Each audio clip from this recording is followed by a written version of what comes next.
go for main engine start. We have main engine start. 4, 3, 2, 1.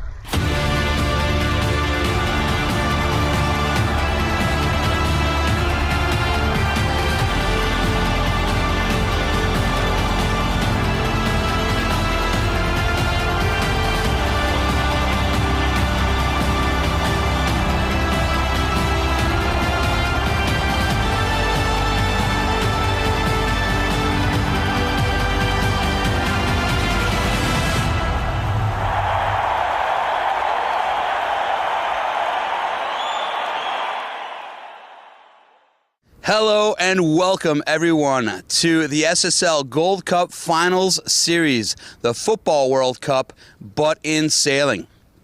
Today is the second day of the 16th of the finals here in Las Palmas de Gran Canaria. We are expecting 7 to 8 knots, and we should be seeing wind coming out of the east at 060. We have approximately 1 meter waves, which is a little bit smaller than we've seen these last days. But that's enough for me here on the dock, and let's pass it over to Raquel. Buenos dias, Jan. We're at the SSL Gold Cup Village. As you can see, the sun is shining in Las Palmas, and I'm with Rokas, the captain of SSL Team Lithuania. They're going right now because they have the first race. So, like we said, the sun is shining, the wind is a little bit blowing, not so much yet. Yep. What are your forecasts for today? I hope it's going to be the same like yesterday, because the local breeze will kick in and we'll manage to squeeze something like 8 to 10 knots of breeze. That would be nice. Yes. But we're also looking forward, because the first time we get with the boat and to sail downwind, to use this as an extra training. So it's much better to sail first than to wait all day and be the fourth boat to do the race. Yeah, because you keep the nerves calm, you go out immediately, and then you get to see what the others are doing. So you guys are doing fantastic. You passed the first round, won the race yesterday. What's working well for you? Well, we managed to read the wind pretty nicely yesterday, and everything went according to plan. So that's what's working for us. So we just know the boat, we read the wind, the conditions are so far very favorable for us, and that gives us the result. Yeah. Well, Jan, Rokas here makes it seem very easy, but it's not that easy. Can you tell us what you got in your hands? Because we know this instrument, yeah. But I mean, it's something every sailor should have. Not every, but more like a tactician, because I'm probably the only one who actually have extra free hands who can take a look. And this is it's called a handheld compass, which is, helps me to orientate a little bit around the course, to get the pelling course to the mark, to the other boats, to see are we gaining, are we losing. So that's because, the instruments on the boat are very limited. So this is an extra little help I have to orientate myself and to be more precise. Yeah, so technology in sailing goes fast, but something sticks, right? Never changes. Yeah, old school is always old school. Yes, and with this, Jana, I think I will let Rokas go with his team on the boat. And I leave you guys. Ciao, Rokas. Have a good day. I leave you guys with yesterday's highlight. Enjoy it. -10, 9, 8. We have a go for main engine start. We have main engine start. 4, 3, 2, 1.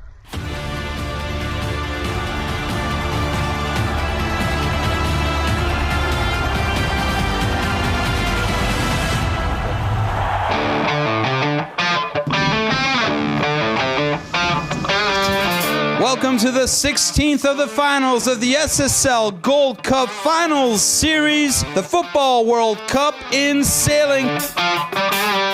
Today in race 1 of fleet number 1, we saw a clear dominance of Team Malaysia.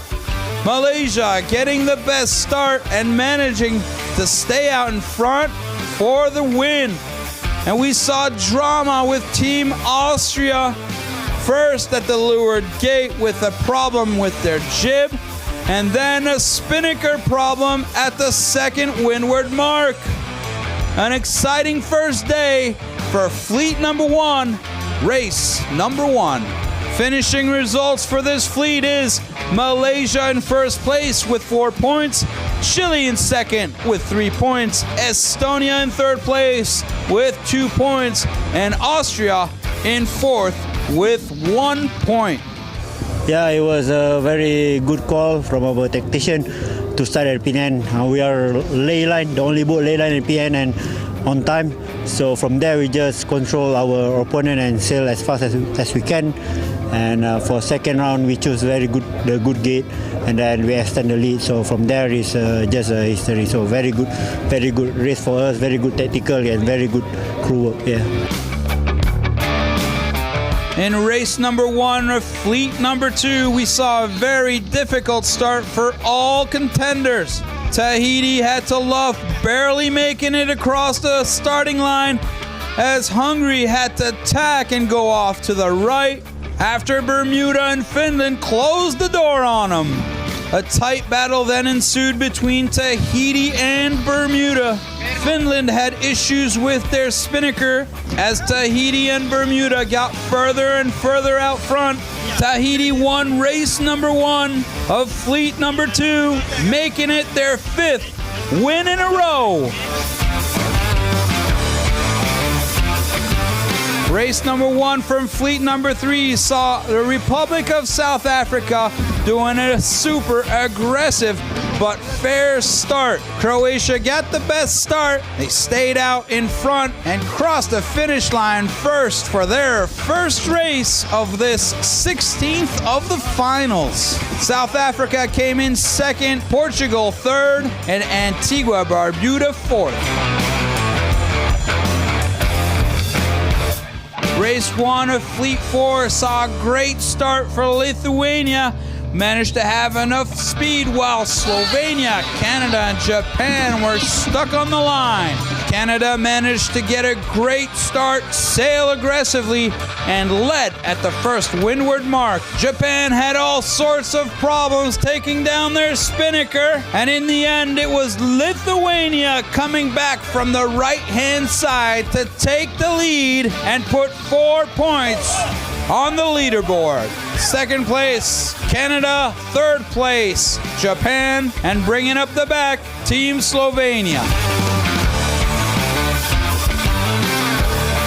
And that was the first day of racing here for the 16th of the finals of the SSL Gold Cup Finals Series.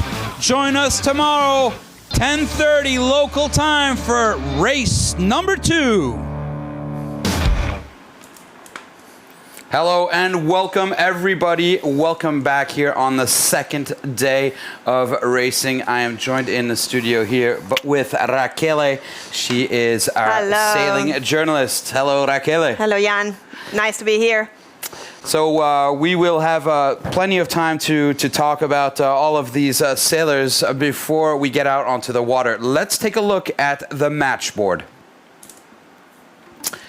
So here we are in the 16th of the finals, and we will be starting today sailing with the last fleet, fleet number 4, which is at the bottom of your screen. And as you can see, we have Slovenia, Lithuania, Canada, and Japan. Yeah, they were the last round of yesterday's racing. Yeah, they were the last ones on the water yesterday. So they'll be the first one today. Exactly. So an early start for these teams.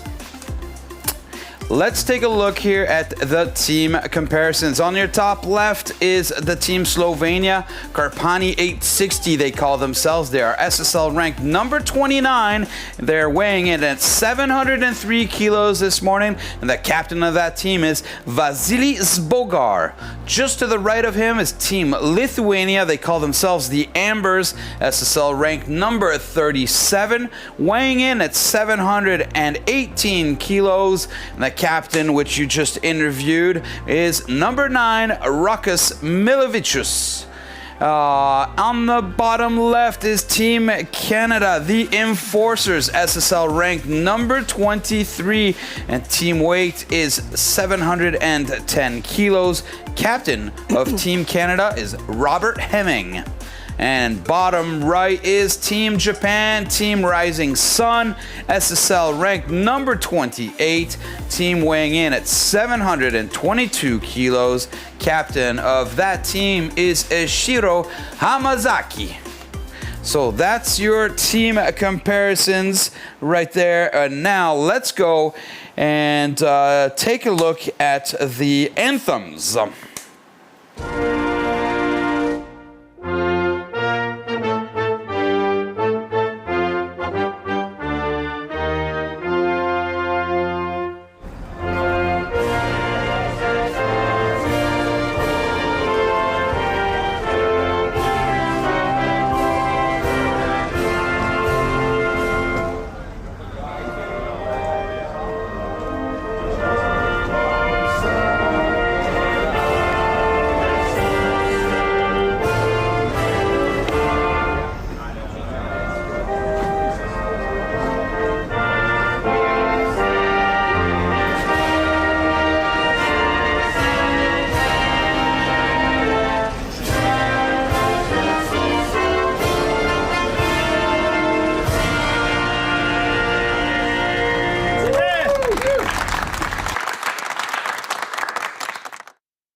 And we're back here in the studio. Now, let's take a look at the teams that will be sailing and the sailors that will be out there. Raquel, why don't you tell us who is on the Slovenian boat? Yes. So in sailing, normally you start from the bow to the stern.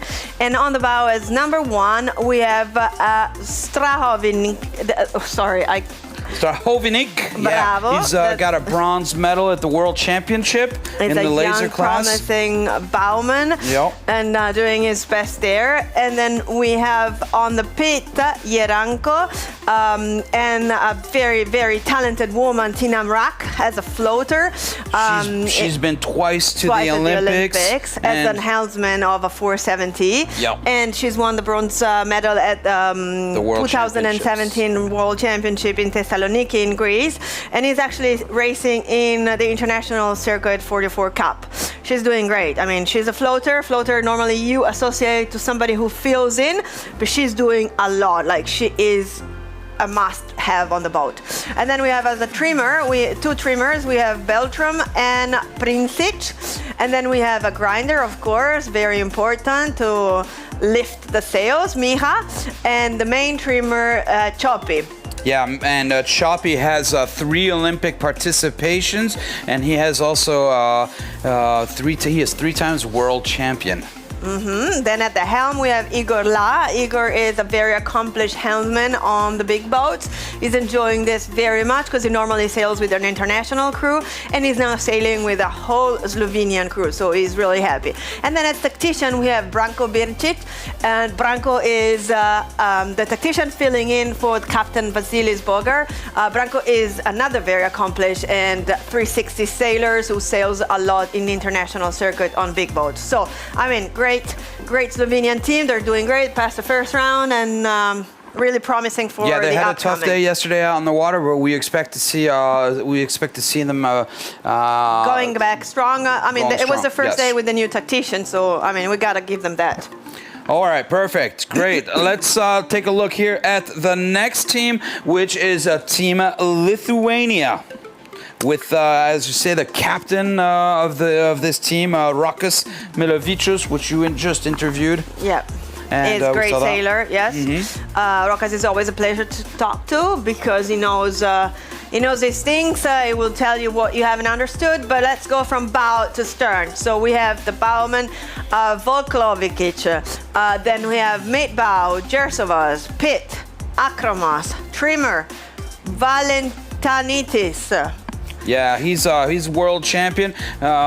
Sorry, he's not world champion. He has a bronze medal at the World Championship in the Plateau 25 class. Okay, so big boat. So I mean, you got to have those skills on these big boats. And then we have and the other trimmer is Klučinskas, and then we have Ramonatis as grinder, and then Janulionis for trimmer. At the helm, we have Shugdinis. He is world. He has a gold.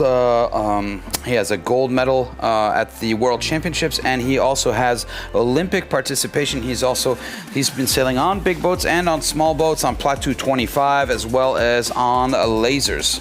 And then, of course, as tactician, Rokas Milevičius is the captain. And I mean, Team Lithuania, as we've seen from the first graphic, they're starting as the lowest in the SSL ranking, but I mean, they're proving. But you never know. We've seen teams with low rankings finish out first. I mean, just take a look at Tahiti. They're not up at the top of the ranking list, but they have so far are unbeaten here. Okay, let's take a look at the next team that's coming in here, and this is one of the 2 new teams. Is Team Canada right here.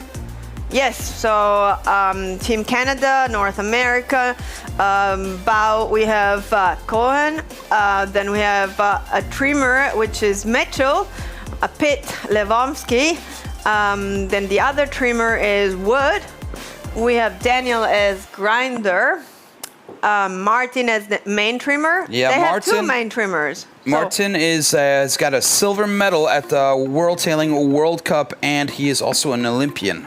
Yeah, and then we have Macaulay as the other main trimmer. So it's interesting to see how these teams are actually shaping up and deciding their strategy on board before even getting on the race. 2 main trimmers, this is a unique situation. It is. And then we have Hemming, the captain, at the helm, and Waters as tactician. And that's the lineup for Team Canada. Now let's go and take a look at Team Japan. Team Japan, the rising sun.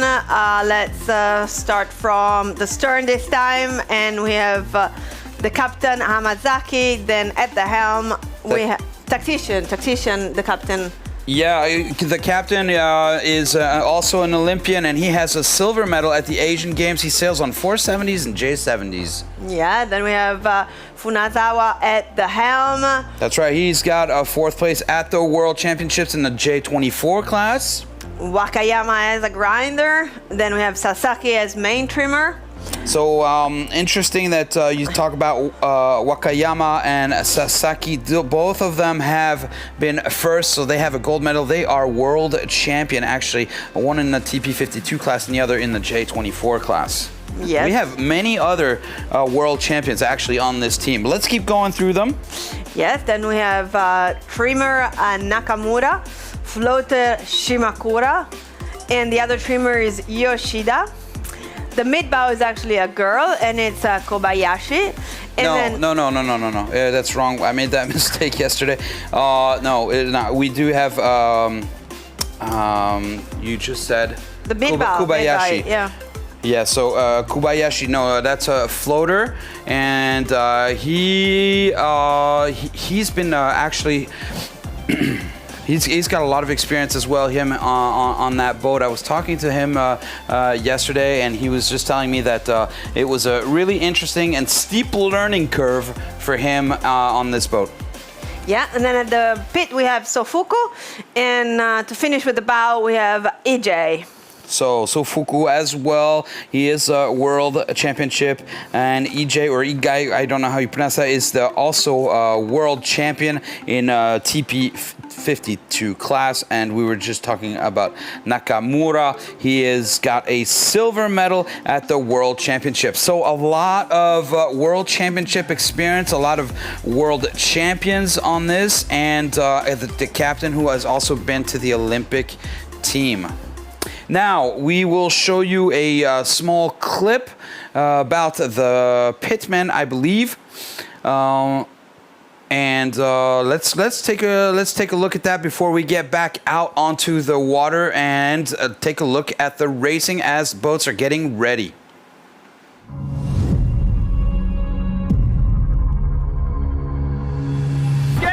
My name is Fredrik Orell, and I do the pit on the boat. The pitman is the coordinator of all the ropes. The tactician, the skipper, all those guys tell us where they're going, and we've got to make it happen. And without us, that doesn't happen. So you could say we're the most important part of the boat, especially me and the bowman. We make things happen, and the tacticians just wish it. What I do is I work together with the bowman to make sure everything, all the sails come up and down smoothly, and I also trim the runners. It's a bit of a piano play with all the jammers and halyards and runners and tack lines and stuff, but pretty busy. So here in the pit, it's where all the halyards and some other ropes that control the going up and down of the sails finish. So I have clutches where I can open so the ropes can run out, and I can close so that they are locked. With these 2 winches, I also control some of the halyards and stuff, but mostly the runners, the rope pulling the mast back. So these are these grey boys. And this gate's quite heavy because we have to pull the mast back against the wind.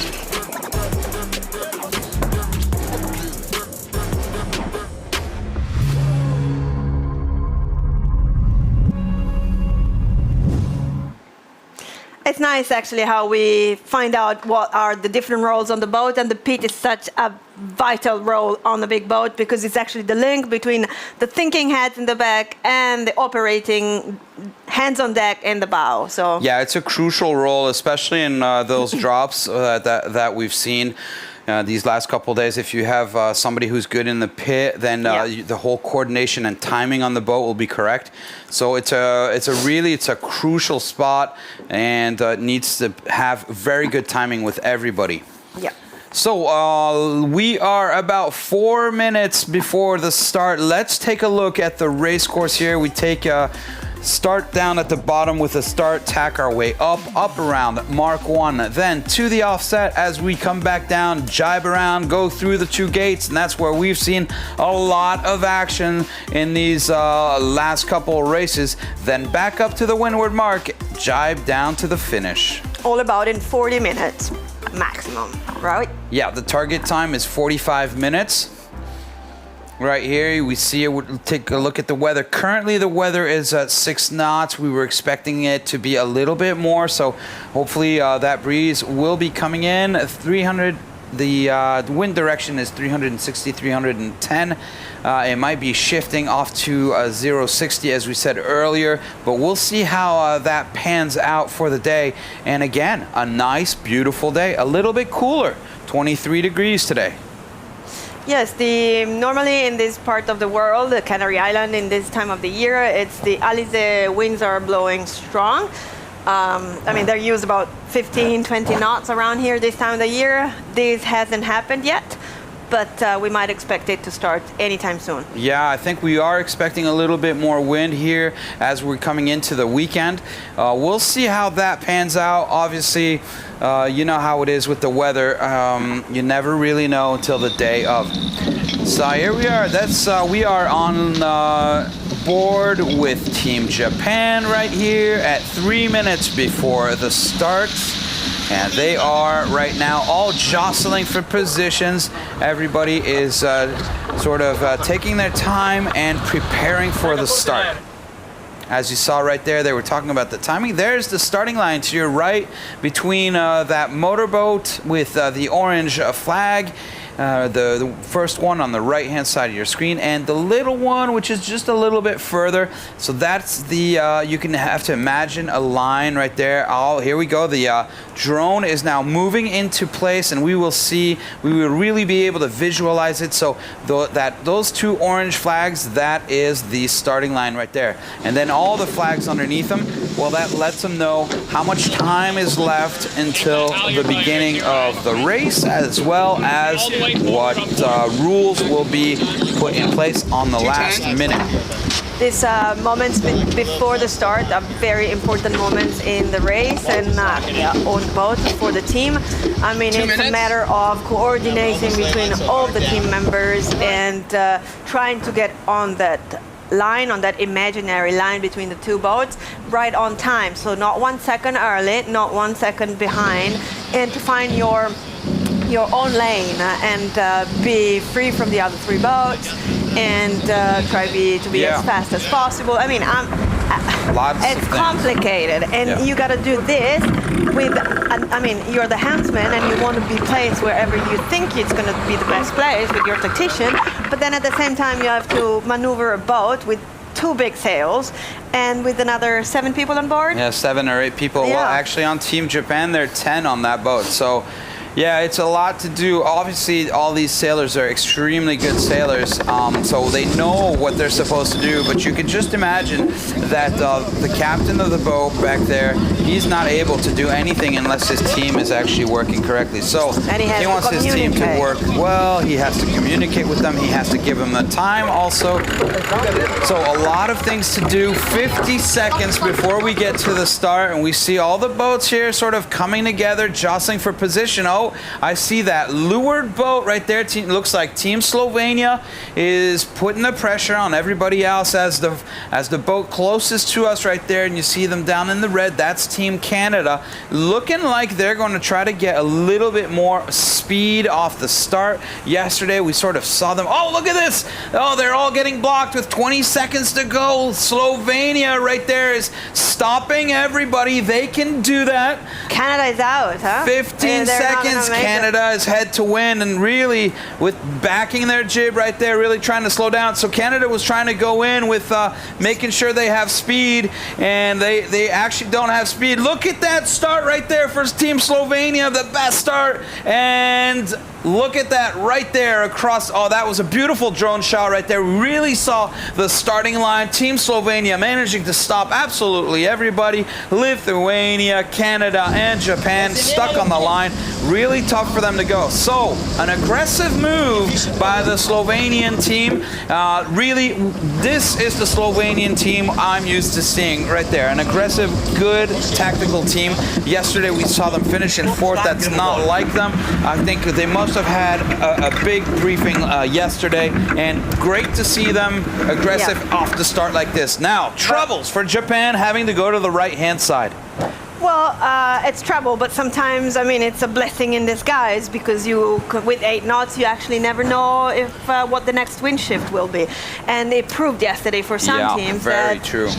When they were forced on one side, then it proved correct. So as a matter of fact, it was Team Japan yesterday benefiting from that. Well, they had some issues with their spinnaker, right? And they had to go off to the left-hand side of the race course, and they got the shift. So now they're off to the right-hand side of the race course. The only thing for sure that we know, Jan, is that Team Slovenia had an awesome start. That's what you call it. This is what you want for a start. Yeah. You want, I mean, on a fleet of 4 boats, it's a mix between a fleet race and a match race. So you got to be, you want to have to think about your race, but at the same time, you have to think about the others. So you can't just sail your race. You have to mind the others, because it's only 4 races and every point counts. Absolutely. And did you see how they managed to stop everybody on the line, and then they just bear away, got some speed, and just left everybody behind? I bet that was a plan, and sometimes you make it, sometimes you don't. So they can be happy about that. Exactly. But and you were talking about stop there. Yeah, and you were talking about how hard it is to get a start, and we saw right there that you know, everything starts not just at the starting line. Everything starts about a minute to about a minute and a half before that. Team Canada on our screen right here is gone off to the right-hand side. So they've decided to tack over as well. Now, was that because they were having, they had Lithuania in front of them, or did they see something going on the right-hand side? Or sometimes you just try, you know. You try a different option, but probably they've seen something on the right. When the wind is this light, like we said, it's easy to have wind shift, so it's not like when you're in the Alizé, which is more of a steady wind coming from the same direction, probably getting stronger and stronger in the day. We don't know how the day is gonna, you know, turn out with the 8 knots in the morning, 6 knots. For sure, when the wind is this light, it's a much more tactical race. Yeah, we've seen yesterday there's a lot to do on board. The wind is sort of coming in from the right-hand side of the race course as the day progresses. Yeah. But then again, you know, where we are right now, so we are a little bit hidden, so that we don't have too much swell. So you see, we are actually quite close to the land right there. This is what is fantastic about this boat, Jan. Sorry if I interrupt, but I mean, we have 6 knots, and look how fast the boats are going. Yeah, it's great. It's fun. These are real race boats. They weigh about 3.5 tons only. They are, with the bow spread out, 47 feet long. So for a they're 47, they're big dinghies. For a 47-foot boat, 3.5 tons is nothing. And it's very physical for the crew. I mean, like you see, they have to hang out at the rails. I mean, their weight counts to make the boat go fast and faster. And you know, 3.5 tons for these big boats. The mast is upwards of 20 meters. So a big sail area. Yes. The keel is down at 3 meters under the water. So they do have a lot of riding moment. They are light boats, and so that's why you see the crew right there. You were talking about the crew, you know, having to hike, and there they are right there hiking. Because remember, we saw, as we were showing you the teams, that's about 700 kilos. Some of them are 720 kilos off to the side. So you can imagine that we have a limit. We have a weight limit on this. That's a lot. It is a lot. But on a day like this, you don't want your total weight of the crew being too much because it's like wind, but at the same time, upwind, you want them out hiking. And but I mean, for us, it's easy because it's always harder to be on the race course deciding where to go. But from what we see, Team Canada tax was not probably the best idea. They're losing meters to Team Lithuania at the moment. It's almost 300 meters difference, and so Team Japan is it's almost 500 meters behind. Yeah, as you can see right here on the 3D model, we can see that there's actually quite a big right-hand shift. So right now it's paying for the Slovenian boat right now, which is the Slovenian and Lithuanian boat on the left-hand side. So they've taken that lift right there, but then they're going to have to come back, and that's where we are going to see Canada and Japan most likely come back and catch up to both of these teams. Now we'll see what happens. You see that yellow line right there? That is the ley line, and we should expect Team Slovenia attack anytime. The attack, yeah, we'll see what happens. I'm guessing that when they come back together and they tag these two teams right here, Slovenia, which we are on board right now, and Team Lithuania, we'll see Canada and Japan catching back up to them. So now we now see in the graphic that Lithuania is in front. Here we go. Because attacking. Attack from Team Lithuania right now. So we just saw right there in the image that Slovenia. That's a Slovenian tack, and Lithuania in the background just tacked before that. So it looks as though the first boat that tacked over was the Lithuanian boat, and followed by Slovenia. So now let's see what happens as the teams get back together here, and let's see how it goes. Let's take a look on the screen right there. Canada and Japan, you see 165 meters. Now if there is a right-hand shift, then we'll see once Canada and Japan tack. I don't know if they've tacked yet, but we'll see if that number increases or decreases. In my opinion, it should decrease, but we'll see. It's always interesting to do tactics from inside the studio. Yeah, very easy. Yeah, much easier, less stressful. But I wonder if Team Slovenia was waiting too long to tack when above the ley line, and they lost something to Team Lithuania. But now, now I would like to see the bigger picture, if we can ask the director's room, please. Because apparently Canada is ahead now, like you were just mentioning. Yeah, so it looks like Japan so the right shift did come in eventually. Yeah, exactly. So, but it's also difficult to see that. You see those yellow lines right there, which indicate the ley line, and those. I mean, obviously, these are drawn on the 3D model. What are the ley lines? So let's explain. So go ahead. I'll let you explain. What is the ley line? I'll try with my elementary.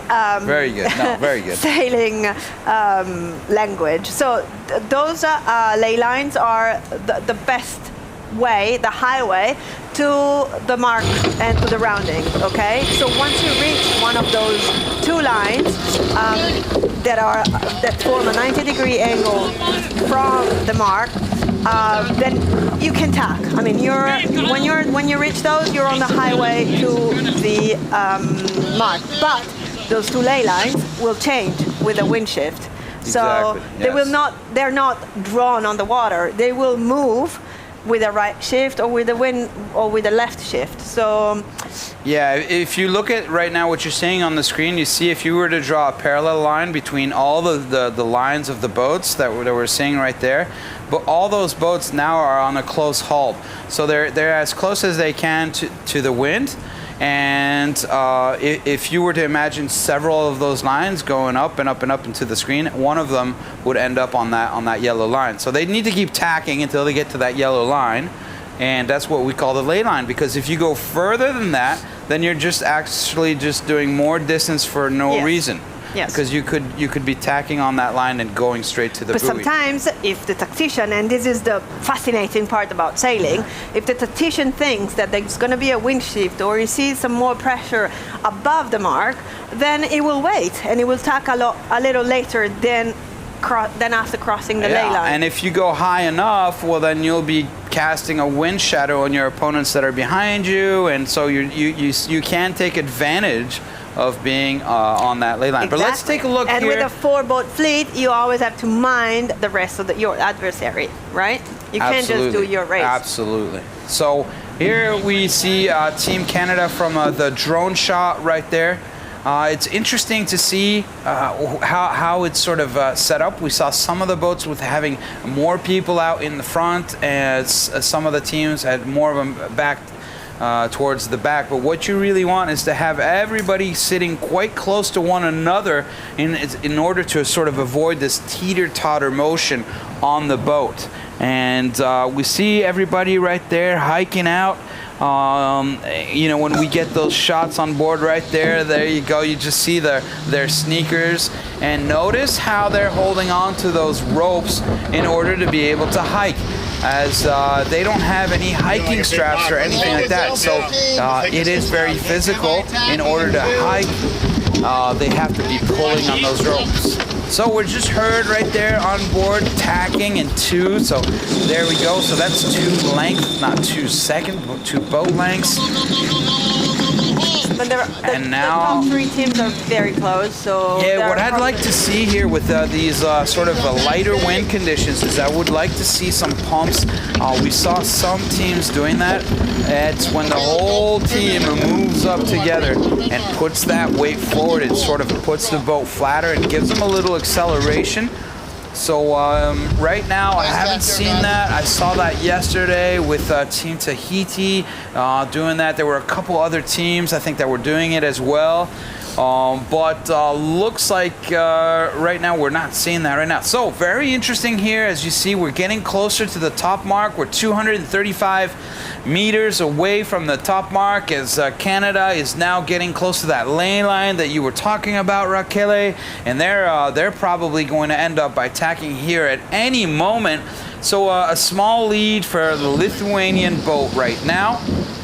We have Slovenia right there in the background, and I suppose that they will have no issues passing in front of Team Canada and Team Japan. So looks like the left-hand side of the race course did pay, as even though we did see a right-hand shift. Lithuania is now 70 meters away from the windward buoy. Here we go. Lithuania making it first to the windward mark, in front of Slovenia, Canada, and Japan. Lithuania is on fire. I mean, it looks like the more they sail, the better they get at it. Yeah, and Team Lithuania right now, so this is their 6th race. They were here. They started in the last round, so they made it through last round. Same thing here for this team, Team Slovenia. This is also their 6th race. They were in the last round. And interesting to see right now that we have the left-hand side of the course that paid off. But now let's take a look here at the very important moment where Team Lithuania is about to hoist their spinnaker. A good maneuver. Oh, very good maneuver. Very good. Jib is down. It looks like we've got a little bit of a swell out there. We're seeing the boats moving around quite a bit. We saw some of the marker boats right there, those ribs moving around quite a bit. Here we go, Slovenia putting up their spinnaker. Doesn't look like any big issue, and a quick drop right there on the jib. Very nice, probably less than a boat length away from that offset mark before they put up their spinnaker. So very nice hoist so far for the 2 first team. Let's see how Team Canada does. We've seen them very strong so far in all of their hoists and their drop. Once again, clean hoist from Team Canada right there. They're all getting better at it. I mean, the more you do things, the smoother it comes. But sometimes even the more skilled teams will not do it properly. It's nice to see that. Team Japan right here having an issue. Oh no, they're having, okay, doesn't look too bad right there, but they had an issue. So, looks like the gremlins have not been worked out so far. They're having a small issue with putting up their spinnaker, and that's not going to help them to get back out in front. So we saw Team Canada yesterday with having some difficulties with their spinnaker. It looks as though that wasn't too bad. I mean, they didn't have any big problems. The spinnaker went up, but it wasn't quite as smooth as the first three teams that we saw pass. It'll be interesting now to see who's the first one to jibe. And I mean, at the moment, looks like they're all believing in the left-hand side of the race course, but at some point they will have to jibe, and things will maybe change there. I mean, as long as they are going downwind all on the same tacks, I mean, it's... and there we are seeing change. them in all of them with the same tack right there. They're all on a starboard tack. So when we say a starboard tack, that means receiving the wind from the starboard side. Now we see here, everybody is in quite a low mode. Which is on the right side for the non-sailors out there. Yeah, it's just on the right. Yeah, absolutely. And then you also have the right of way when you're on starboard tack. As opposed to port tack, where you're receiving the wind from the left-hand side. Yes. So right now we're on board right here with Team Lithuania. And as we see, it's quite calm on board. The boats are cruising at a good speed right now. It looks like they are sort of in a low mode for the time being. Yeah, they're going no same one has speed. jibed yet. No. They truly believe on that left-hand side, and they're sticking to it. I mean, I think Lithuania and Slovenia are going probably similar speed. Slovenia is closing the gap very, very slowly, but yeah, they're going same tack, same speeds, and but 90 meters, 93. I mean, it's not a big gap. I mean, it's just like look right here. It's just a little above 2 boat lengths, which is nothing, like a bad maneuver or a little stronger. You know, we see it right there. You see Team Lithuania right there is the lowest boat out of all 4 boats. So an advantage for Team Lithuania. If they see any boats jibing behind them, then they will jibe immediately and they'll still be out in front. So a very powerful position. They have actually placed themselves between their opponents and the leeward gates.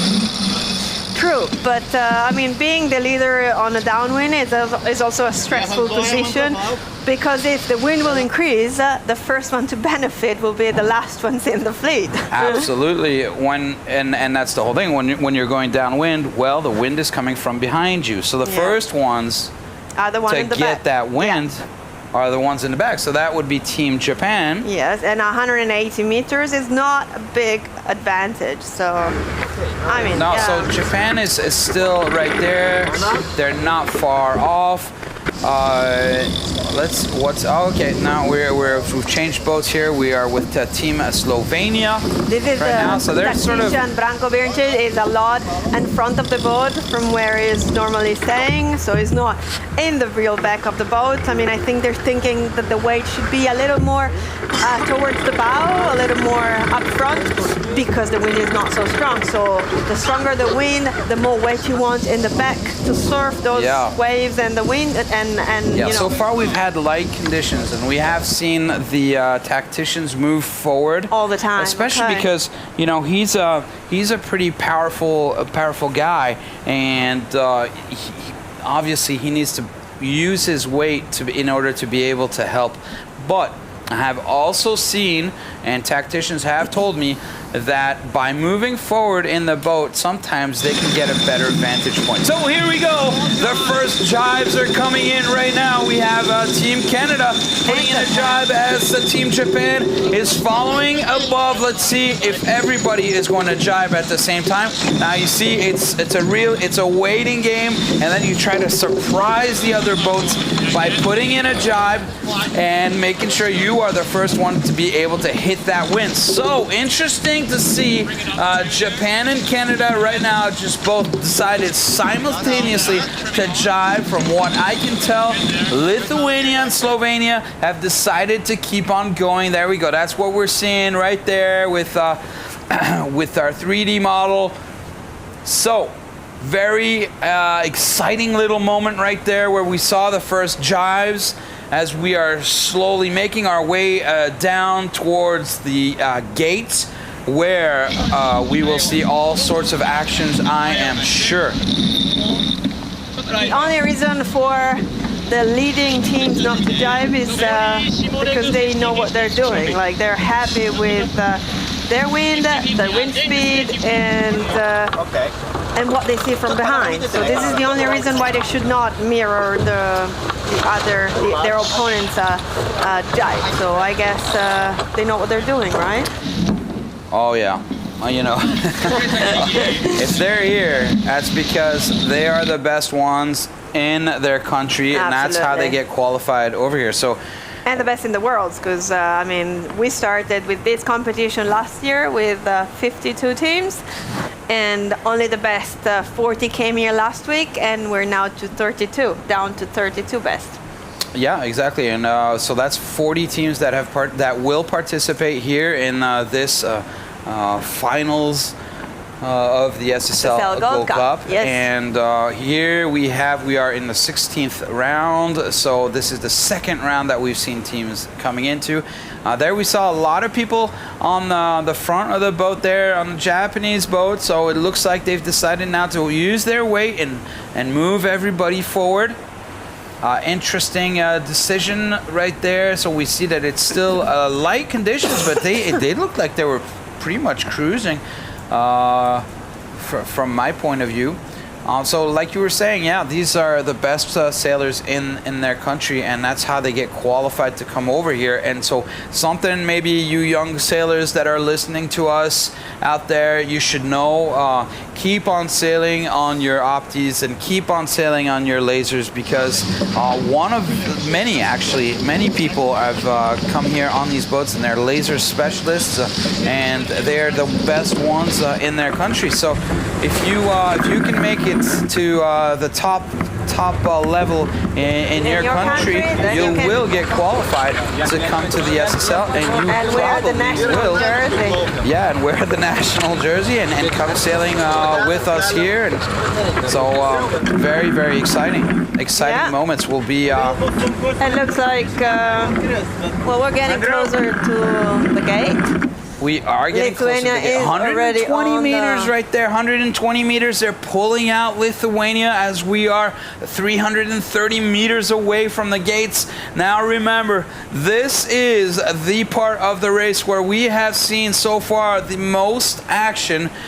This is where we can have issues with spinnakers falling into the water. We've seen yesterday issues with the jib not going up correctly, and so lots of mistakes being made on these boats. Obviously, there's pressure on the crews for them to do a good job, and sometimes that pressure proves to be a little bit too much, and sometimes we see them make a mistake. But so interesting moment coming up right now, 180 meters as we are on leg number 2 of 4. This is the first downhill. We are on board here with our leaders, Team Lithuania, and take a look off the right-hand side right there. They are going to release that spinnaker sheet. It's that pink one on there. Get ready, take a look. Keep a look on that right-hand side. As soon as he releases it, that'll be the signal. There it is, and they're going to be bringing that spinnaker in. That's a good drop right there. The spinnaker just goes down. That was a windward drop on that boat. The spinnaker just comes right down onto the deck and into the boat. So very, very nice takedown there on Team Lithuania. And then we also saw that the mainsail was sheeted in before the jib, and that's always a good thing. So that definitely helps in putting in getting the boat around that mark. So very clean mark rounding for Team Lithuania. Lithuania won yesterday, and they're back out in front today. So for the time being, they are the leaders of this group. But well, anyway, let's take a look at this, because this is the interesting moment. See where Team Canada will go, because they're obviously closer to the right. They're going to the right one. Kiwi drop right there. Putting it into the boat. Oh, it looks like there, a little bit slow on dropping it right there. We were talking about the pit man yesterday doing such a good job at making sure that spinnaker didn't come down too quickly, but it looks like right now they're having issues bringing the spinnaker in. Do you see that? They are slow to get away from the mark. They're still working on putting that spinnaker in as those grinders right there are grinding to pull the spinnaker in while they're not grinding to set the sails. So Canada right there with problems on the drop, not managing to keep their speed as they go around. And there you go. There you see. That's Team, what is that? It's Team Japan right there, which has made a better mark rounding and is now catching up. So little mistake by Canada. That's the first time we've seen them do a mistake so far. The pressure was on a little bit it can from happen Japan. To everybody, yeah. So good mark rounding for Japan. That's very good because they've had all sorts of issues, and they did a real nice mark rounding and a drop on Japan. So congrats to them. Good to see them finally put in a good maneuver. Well, we have to say that Team Japan is one of the very few teams that has never trained on this SSL 47. They have not come to Switzerland to try and test the boat. They have arrived here, stepped on the boat, and started the round. They got what, an hour? Yeah. An hour on the boat. I mean, what do you do in an hour, right? Yes. you pretty much figure out, where the ropes are. Now, let's talk about the ropes. The ropes right there that you see they're all different colors, and on every single one of the boat, each rope is the same color. So if on that boat right there, you'll see right there they're hanging on to the main sheet. It's black. Well, the main sheet is black on all boats. And that makes it easy. That makes it easy for the teams. Oh, that makes it so much easier. They're swapping boats every day, right? Oh, yeah. So not only are they swapping boats every day, but they're starting out at different times, right? So yesterday we saw Fleet 1 starting. Today we saw Fleet 4 being the first boat. Yeah. So yesterday, the Japanese, let's say they were sailing on bow number 5, boat with the bow number 5. Well, today they'll be sailing on bow number 6. Tomorrow it'll be bow number 7. So out of the 4 races of the round, they will have sailed 1 day on each boat. Exactly. To make it totally fair. Absolutely fair.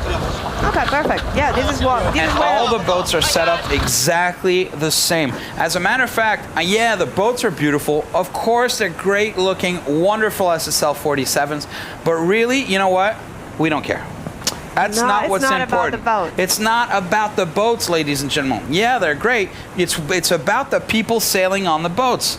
And that's what we really want to know. We want to know who is really the best sailor. Yeah. We don't want to know who has the best boat. We want to know who is the best sailing nation. And at the end of all of this, we will have a nation's world champion. And at the moment, the best nation is Lithuania. At the pit, we have Christofori Aromas, we've seen. Is also team manager. Great sailor, great manager. Lithuania is really into sailing. It's cold up there, so when you get into sailing, it means you love the sport, don't you? Oh, yeah. These guys, they sail. They sail all year long. Yeah. They sail all year long, and I think, and when they can't sail because the water is frozen, well, they do some ice racing. Yes, they're strong at that too. But Lithuania has tapped, and Slovenia hasn't yet. So they must be seeing something coming from the left, or they're trusting what has happened in the previous upwind. That's Lithuania right there that we are looking at right now. Yes. So they're exactly going towards the middle of the course, while Slovenia is still going towards the left-hand side of the course. And at the moment, it looks like it's paying. Looks like the gap is closing. But then, of course, Team Slovenia has 1 tack less, and so they will. Well, look at those. Look at that blue line getting closer to the green one. Yeah, you see 24 meters into it, 20, and it's going down. It's there's really nothing in it. So when we're talking about one team having one and they more have tack, the leader. We know that each tack, the boats lose approximately 20 meters. So there's really nothing in it here for our leaders. Now we see Slovenia has decided, as we hear, we're on board with Slovenia. Look at those shoes. We see their shoes.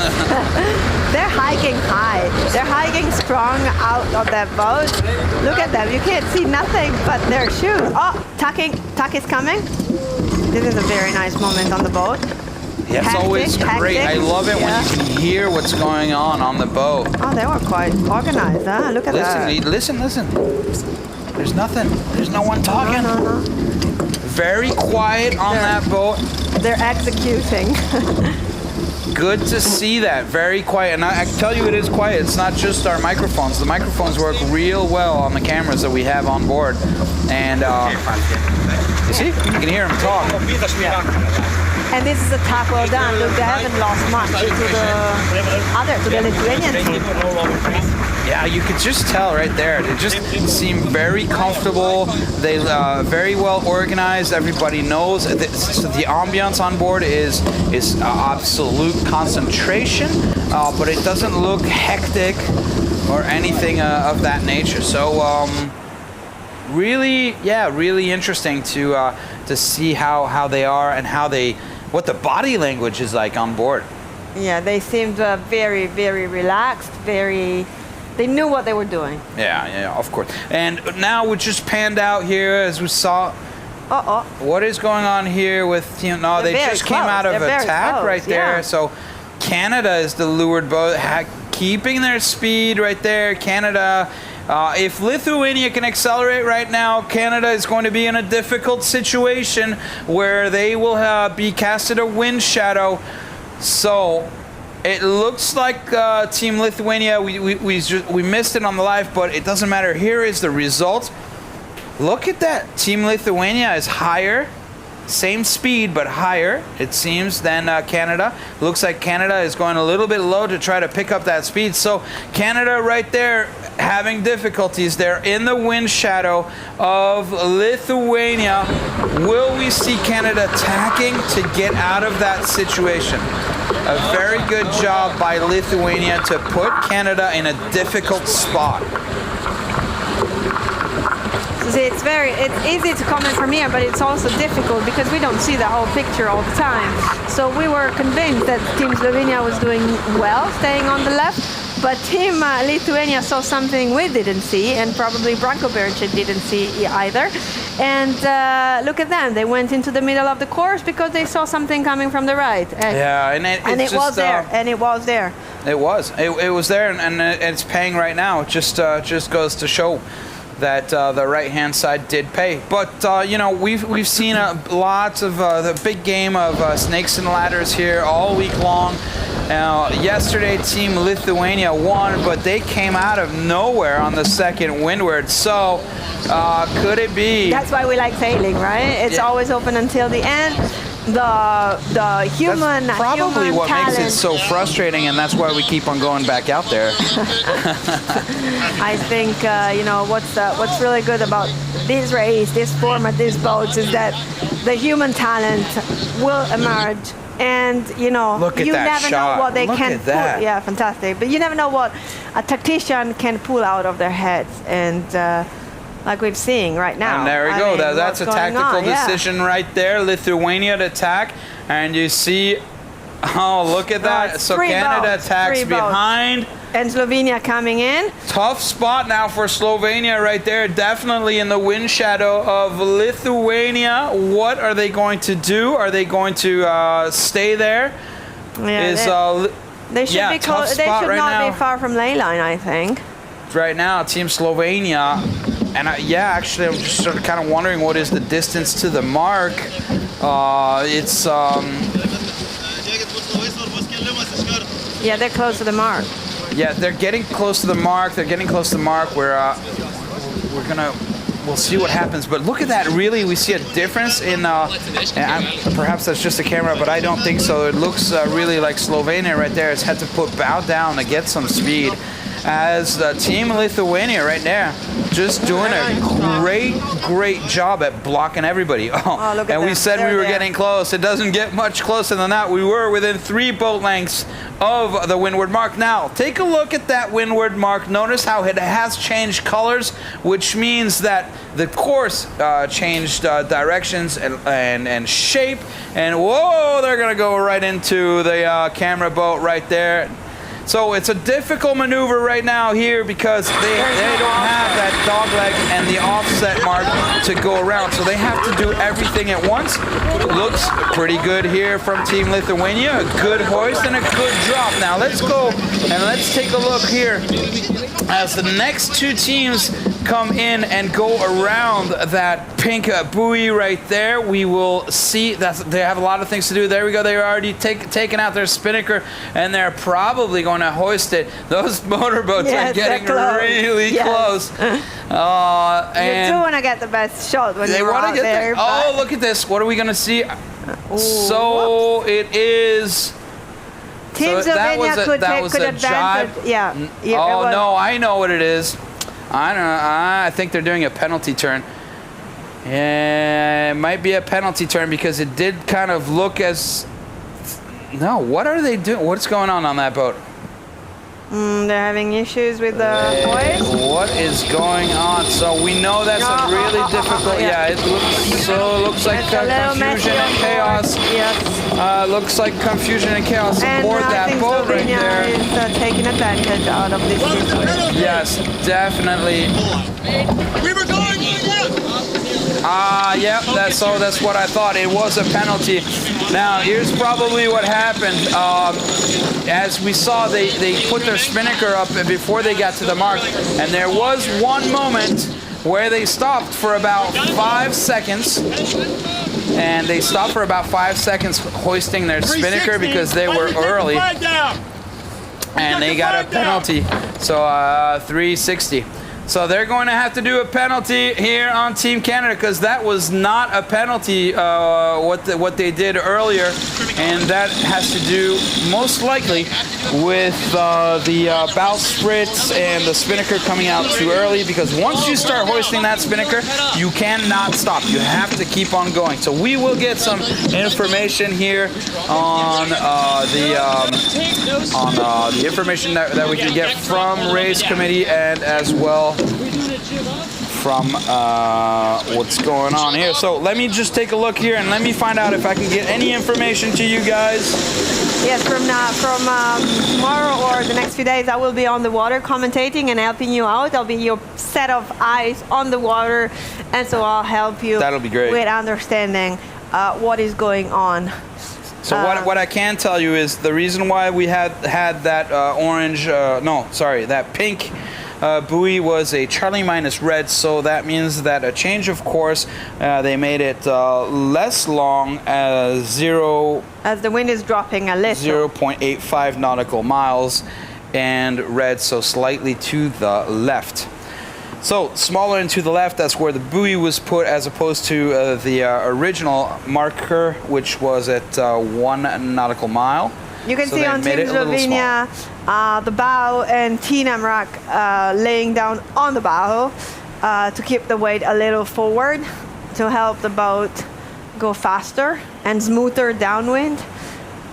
They're second, and I mean, it's a nice comeback from finishing last yesterday, so they should be happy with the new crew on the boat, with the new tactician. But Lithuania, I think if nothing happens, we can say that Team Lithuania is going down to the finish again as a winner. So I'm looking to try to find if we have any information. So far, I have no information on what that penalty situation was up there for Canada. I'm asking questions. We'll see if we can get answers. At the moment, we can just enjoy being on board Team Slovenia. Always really calm, always very organized, they're talking.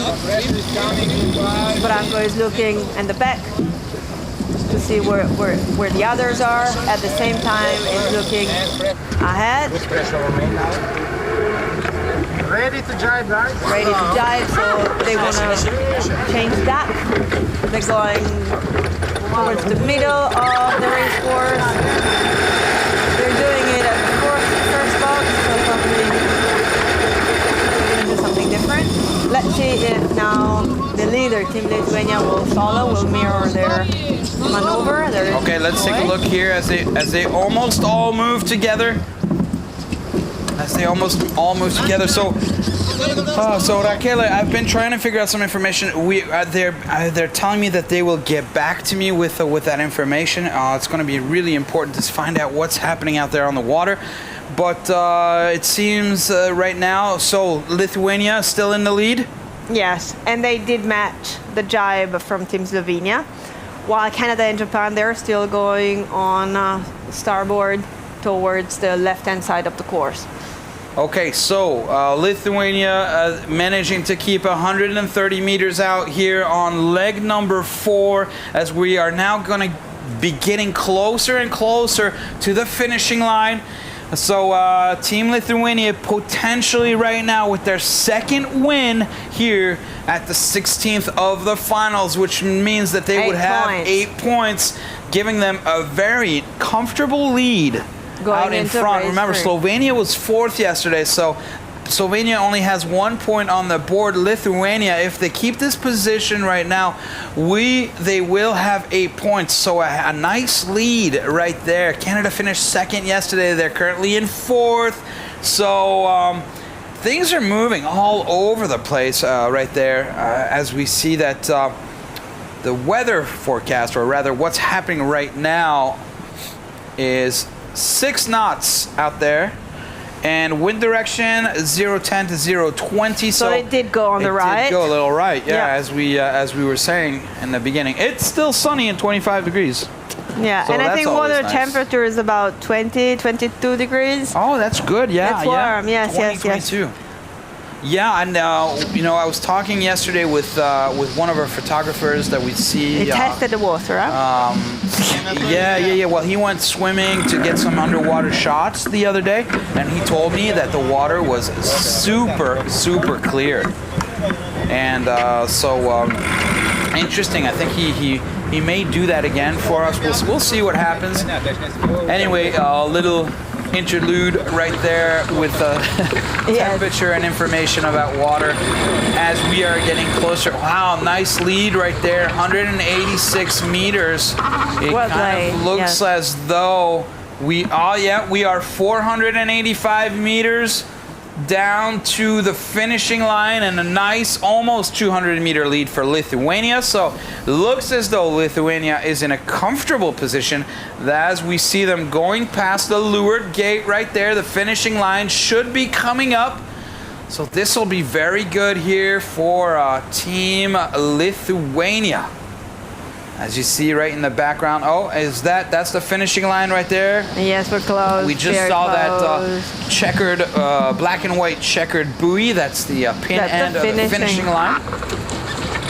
I think what could change is the 3rd and 4th position. So actually there's still an open game between Canada and Japan in the back. You want to get that extra point finishing 3rd, of course. You don't want to leave that like that. Of course, yeah, absolutely. But now, yes, here we are taking a look as we see the finishing line right there, right in front of the spinnaker. So that's a jibe they're putting in there so that they can lay the line. So there is also, we were talking about the lay line for the windward mark. Well, there's also a lay line for the leeward mark. So it looks like right now they are laying the line, which means that if they continue straight, they'll pass through the finishing line. So very good. 200 meters left here. Lithuania is out in front. Been doing a great job. They've been out in front since since leg 2. So they've done more than half the race out in front, and they've managed to keep building their lead. They have a 270 meter lead as they're now only 100 meters away from finishing. And there we go. There is Lithuania putting in the 2nd win here on this fleet number 4. Yeah, and I think something must have happened on Team Slovenia because they're losing so much. Yes, boys! Yeah. Congratulations. Second win in a row. That's 8 points right there for Team Lithuania. Just listen to them on board. They're happy, aren't they? They haven't even walked around yet, but they're celebrating like they were. Oh, it's great. It's great. I love it. I love it. All right. Well, that was celebration on Team Lithuania. Now let's put the spinnaker back down and get off the boat. Yeah, but like I was telling you, Jan, I think something must have happened on Team Slovenia because they have lost a lot. I mean, they were at some point they were 300 meters behind starting from 170. And if we see their track on the race course, they had kind of an S-shape track.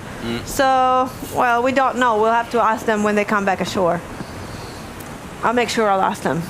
Yeah, I'm sure it'll be good because when you're out on the water, then you'll be able to ask them and get some more information right there, especially as they come across the line. Yeah, it looks like they will still cross the finish line in second place and take those 3 points that they so much need after the 1 point they got yesterday.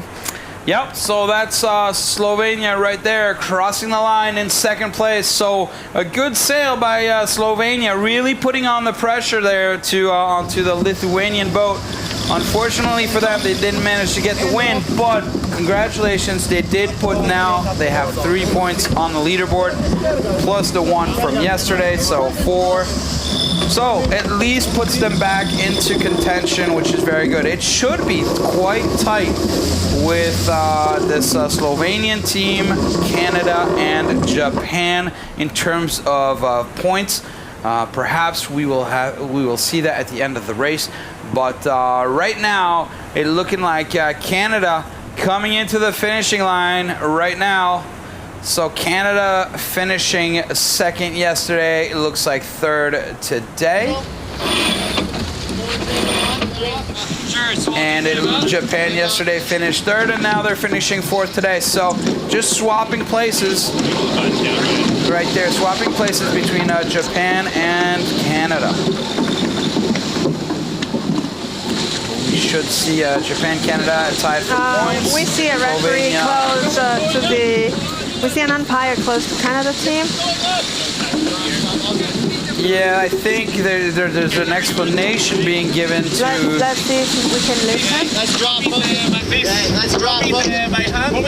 Rod, I need to that's Juan Capa right there on the back of the boat. He is the head of the short team. He's the one responsible for this particular boat right now. So he's hopped on, and he is making sure that the team now puts the spinnaker away, cleans the boat, and once the boat has been cleaned and they've taken all the water, etc., then they can make the switch. Same thing happened on Team Japan with Pablo jumping on board and That's the right, umpire getting Pablo close. is back there on the back, so he's the one responsible for that boat. Each boat has their own shore crew and their own motorboat in case they need to fix anything. And here we have the race results. So Lithuania finishing first gets 4 points, Slovenia claims 3, Canada 2, and Japan only 1 point. It would be nice to see the overall for Fleet 4 if we can, and we can start. We're halfway through the round, and Lithuania is comfortably leading at 8.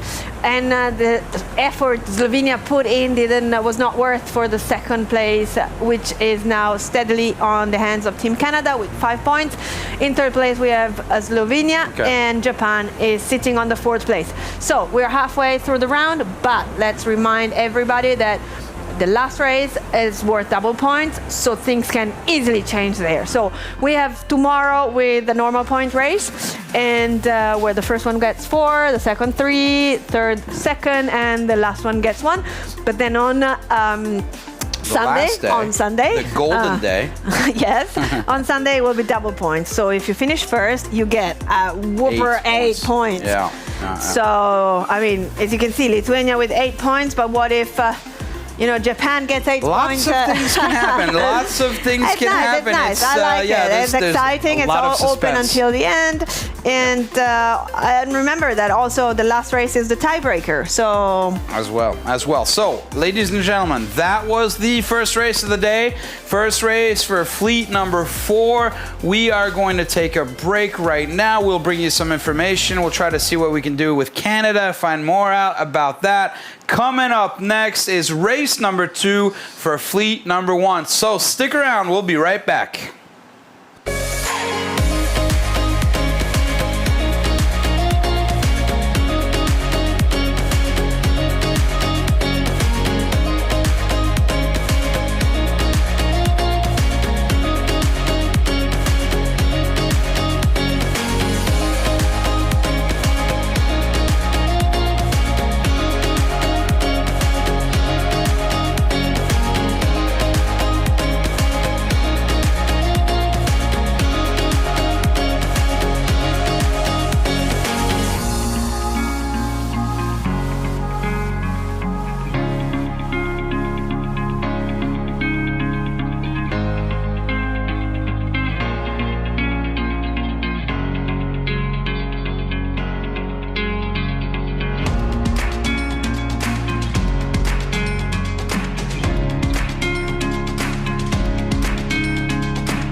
have a go for main engine start. We have main engine start.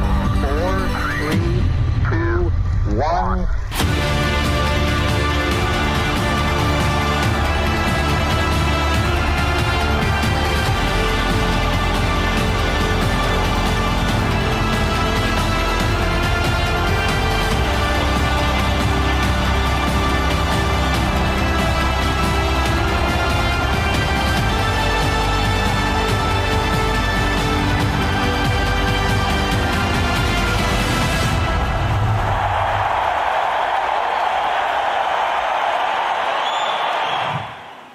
Hello and welcome back, everybody. As you see in the booth with me here is Ibtisam. She's back for this race. Hello, Ibti. How are you? Yeah, I'm good. How are you guys doing?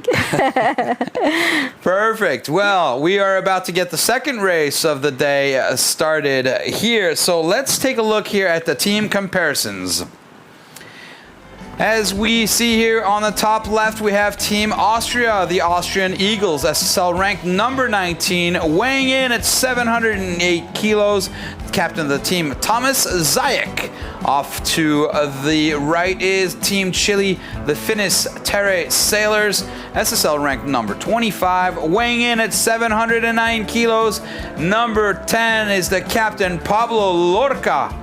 At the bottom left-hand side of your screen, we see Malaysia, the Monsoons, SSL ranked number 47, weighing in at 720 kilos. Captain of the team, number 10, Megat Daniel. Team Estonia on the bottom right-hand side of your screen, the Icebergs, SSL ranked number 31, team weight 721 kilos, so they are the heaviest team out there today, and the captain of that team is number 10, Tonu Tonist. And that was for the team comparison. Let's listen and take a look at the team's national anthems.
And those were the national anthems right there of all the teams that are participating right now in this next race. Let's go take a look at who will be sailing on each one of the boats, starting off with Team Austria.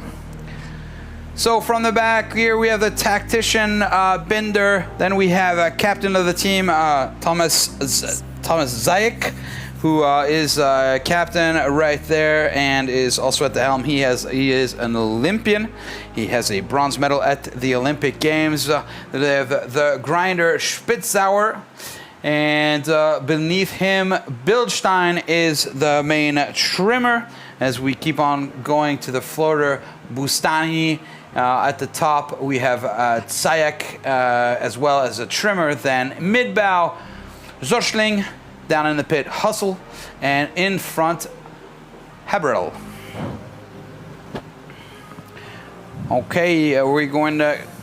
Next team is Team Chile. Here we are. Let me talk a little bit about the grinder Andres Ducas, who has Olympic game experience in the 470s class, and as well as let's talk about the captain, or Pablo Lorca rather, is the captain and floater on this team. Moving on to next team is Team Malm. He is 3 times Olympian. He's been to 3 Olympics: London, Rio, and Tokyo.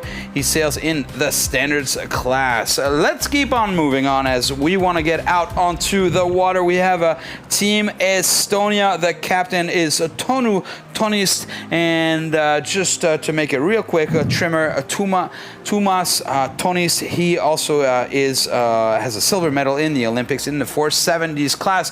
Ladies and gentlemen, we had to do this really quite quickly. I wish I could spend a little more time explaining who everybody is, but there's 40 seconds left on the clock. We have to get out onto the water because this is the reason why you're joining us right now. Ipti, we have 30 seconds left before the start. It looks pretty tight out there as we have Team Estonia blocking Malaysia. Oh my God! This is the moment. This is where the countdown is starting. Yeah, Malaysia looks like they're stopped right now. Yeah, it looks terrible. Estonia is luffing also right there. They don't have any gap out there. Looks like Chile is the only boat that's the most lured boat right there. 4 seconds left to go, and that's the start right there. We saw the green, white, and checkered going off. So. Great job by Team Estonia right there. A nice aggressive move, blocking everybody out, making sure that they're stopped. Malaysia still has not passed the starting line, so terrible start for Team Malaysia as well as the Austrian team. Very good start for the Chilean and Estonian team. Chile really didn't have any issues. I don't understand why they weren't off that line a little bit faster. It looks like right now they're being covered by the Estonian team. So Estonia going into a low fast mode. What a great start. Yeah, I mean the pre-start is really important, and where you line yourself and position the boat before the start in that 1 minute is really important. It's gonna explain to you how good you're gonna start. Yeah. It definitely was very important. We came back with 40 seconds left to go, so we only saw, let's say, the latter half of that preparation right there, but that was enough to just let us see Estonia blocking out Austria and Malaysia right there. So Austria and Malaysia having to go off to the right-hand side. Perhaps that's the good side to go on. Kind of looks like from our graphic right there, there's a right-hand shift. So perhaps, we'll have to see if that is the case or not. Obviously, being out here, or being here inside the studio, we're not really able to see all of that. Oh, good release right there. You see how he waited? Look at that press. Very nice. And now we're seeing the teams all moving together. Good synchronization right there on the Austrian team. Good height. And a really good release. I like it when I see those releases. When they wait a little bit to back the jib before they release it. That's the fastest way to have the jib tack. Backing the jib just a little bit, it will help the boat, turn it from the bow first, and just, that quick release is really important. Yeah, absolutely. Exactly. You're absolutely right, Ipti. backing the jib a little bit helps to tack the boat. So Yeah, it looks doesn't like actually slow you down. also between Estonia and Chile, they are really close. Look at that. So it looks like right there, Chile has managed to sort of go into a low mode, and they are now in the powerful position. They're trying to love. Look at that. Yeah, they're trying like to kill them. Tough spot right now for Estonia because Yeah, there no you go, chance they're for pushing them out. Estonia. They're pushing them out. So that's a real tactically that's a very good position for all you guys sailing out there. If you can sort of get a lead out and get out in front. Yeah, because they cannot live there, you know. They had to do something. So tacking is perhaps the good choice. Yeah, because what happens is that boat, which is above you, it gets sort of a windward wind shadow, for lack of a better term, and they end up by actually slowing down. So they have less speed, and then they can go not as close to the wind, and they end up by dropping behind, and then they'll just have to tack because yeah, that's the best choice they can do.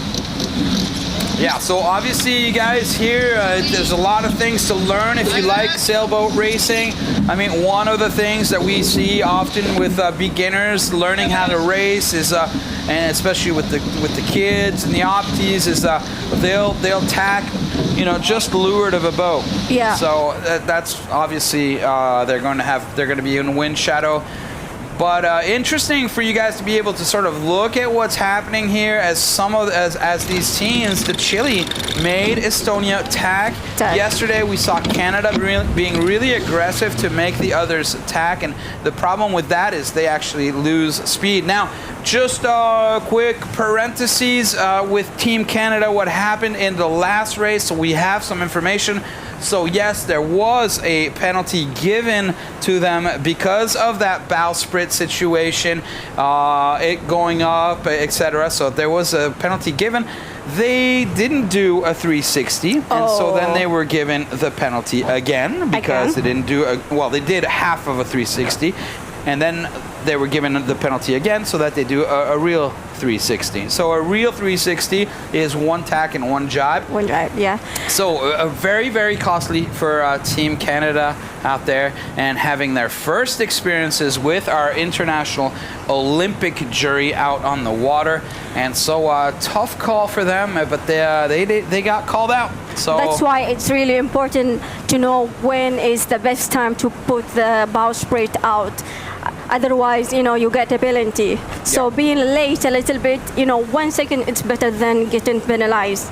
Of course, yeah, because you're going to lose a lot more than 1 second. Doing tacking and jiving is really costly. As we've seen yesterday, we've seen before when you were here, every team that comes in late to either the windward mark or the leeward marks or whatever, they always end up by making a mistake. We have very, very seldomly seen any team arrive late in their maneuvers and manage to pull it off. So it's a question of making sure that you plan your work and work your plan, as they say. And of course, they did some training on this. Like, you train as much as you race, and you race as much as you train. So there is no pressure, you know, putting when to put the bowsprit out. Yeah, exactly. And they're very, very precise. Like the jury, they know that there are a couple things that they can penalize, and they will not hesitate. But it's a good thing because it's the same thing for everybody. Look at that cross on Estonia. So that's Estonia. Is that Estonia attacking on top of Chile? No. That's Estonia attacking on top of Austria. Austria. Okay, yeah. I was going to say, how in the world did that happen? At the moment, Chile, they're in the lead. So right there in that cross, you just saw Estonia and Austria crossing. Estonia was the right-of-way boat being on starboard. And Austria was on port, so even though it wasn't so close. Look at that roll. Wonderful. Good roll. I love seeing that. When the whole team just moves over. Remember, we said this is the most the heaviest team sailing out there today, I think if the number was correct, it was 721. Yeah. Yeah, so that's 721 kilos, putting that boat flat, riding up the mast and pushing the keel down through the water. So I think putting that weight in the same time for a good reason, it's really important, and it will help the boat go really faster. So it doesn't matter if you weigh more than the other teams, but if you put it on the right position, actually it's gonna help a lot. yes, absolutely. And even if some of the lighter teams, 690 kilo teams or low 700s, it doesn't matter as long as you work together. Yeah, And the time, definitely. if one guy goes up, then the next one, it doesn't work. It's not really effective. No, absolutely. So good teamwork right there on some of these teams. Great to see that all the teams are working together and getting those pumps in after each one of the tacks. And we have yet to see that being done on the jives, but we can do that as well. And you can see that cross, Estonia is crossing ahead of Malaysia. So I think Malaysia, they're having a little bit hard time today. Yeah, well, Malaysia got the worst start. Remember, they were the last ones to cross the finish the starting line. And so a difficult beginning of the day for Malaysia here on this first upwind leg. Really good start for Estonia, even though it shows them as in last place right now. But we will see what happens when we get to the windward mark. It's just a question of whether we are having wind shifts a little bit to the left or to the right. So we'll see what happens. Anyways, what's happening right now, I know that there are 3 boats that are on the left-hand side of the racing area. We have here Team Estonia with, there we go, nice little look at that pump. press. Yeah, that's good. Yeah, moving together is really important. So they're slightly off to the right. You see the 3 boats right there on the left-hand side of your screen. So no point in Team Estonia getting further and further away from their adversaries right there. They need to make sure they stay in touch, because if they go off to the right and it doesn't pay, then they'll have lost a lot. They have to cover, the other people. I mean, going one side, then the other fleet is completely risky. So they had to go with the other teams. Absolutely, taking a right or taking a left on the playing field here, on the race course. Either you can win big or lose big. So right now with Team Estonia, there is no point in them actually taking too many risks. Here we go with a port starboard situation right now between Malaysia and Estonia. So the left pays. Here we go with Malaysia attacking right now, making sure that they keep their speed. This is going to be really important, and not let Estonia roll over them. That was very aggressive from Malaysia. Very nice, putting themselves in that. Oh, there we go, the whole team coming up at once. Lots of good teamwork here on every single one of the boats we've seen so far. They're putting themselves as a leeward bow boat, but it looks like Estonia is managing to keep the speed, and that advantage that Malaysia was trying to get, as you see there, Malaysia trying to head up. I think what Malaysia is trying to just They're definitely in that high mode. To live, They're trying that high mode. They're trying to get Estonia to get pushed over to the right-hand side. Yeah. As you saw, Estonia passed in front of Malaysia a little while ago. Estonia went left and they came back. So that's also really interesting. When the boats come back, you can tell which side was better.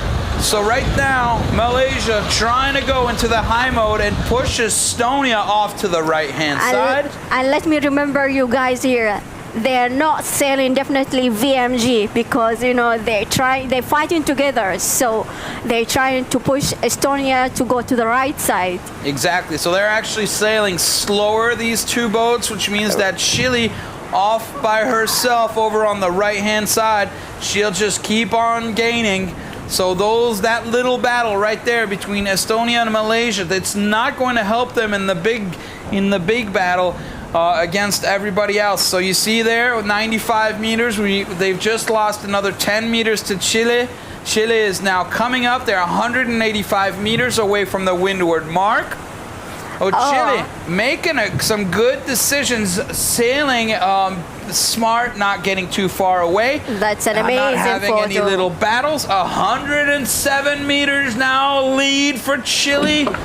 So Chile sailing VMG. VMG, and they go into the ley line here. What is VMG velocity made good for those wondering? 100 meters left until we get to the first windward mark. What a battle we have on our hands as Chile, look at that. Oh, I love it. Nice I think every time I see that, it just makes me so happy. Yeah, it does affect the boat and the boat speed, you know. Yeah, and you can really see it well.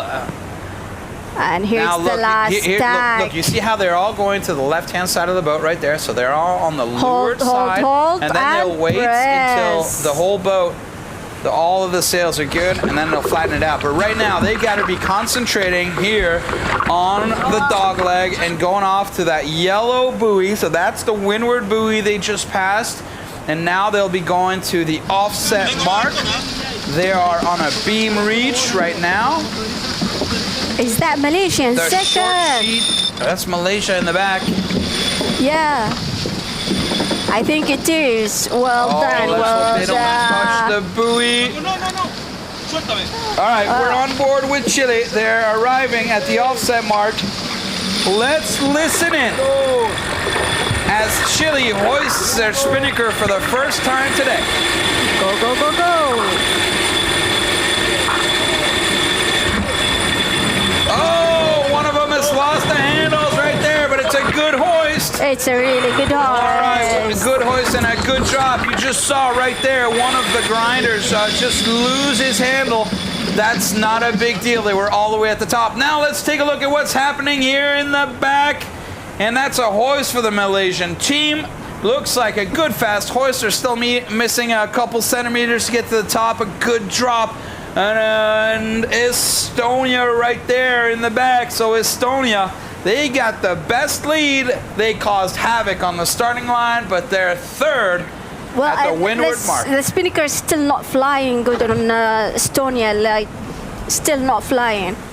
Yeah, here it is now. A little bit of time for them to trim that spinnaker. But it's going to be a good battle between Estonia and Malaysia. And here comes Team Austria right there, having issues with putting up that spinnaker. Looks like it's tough right there for the jib, for the spinnaker hoist.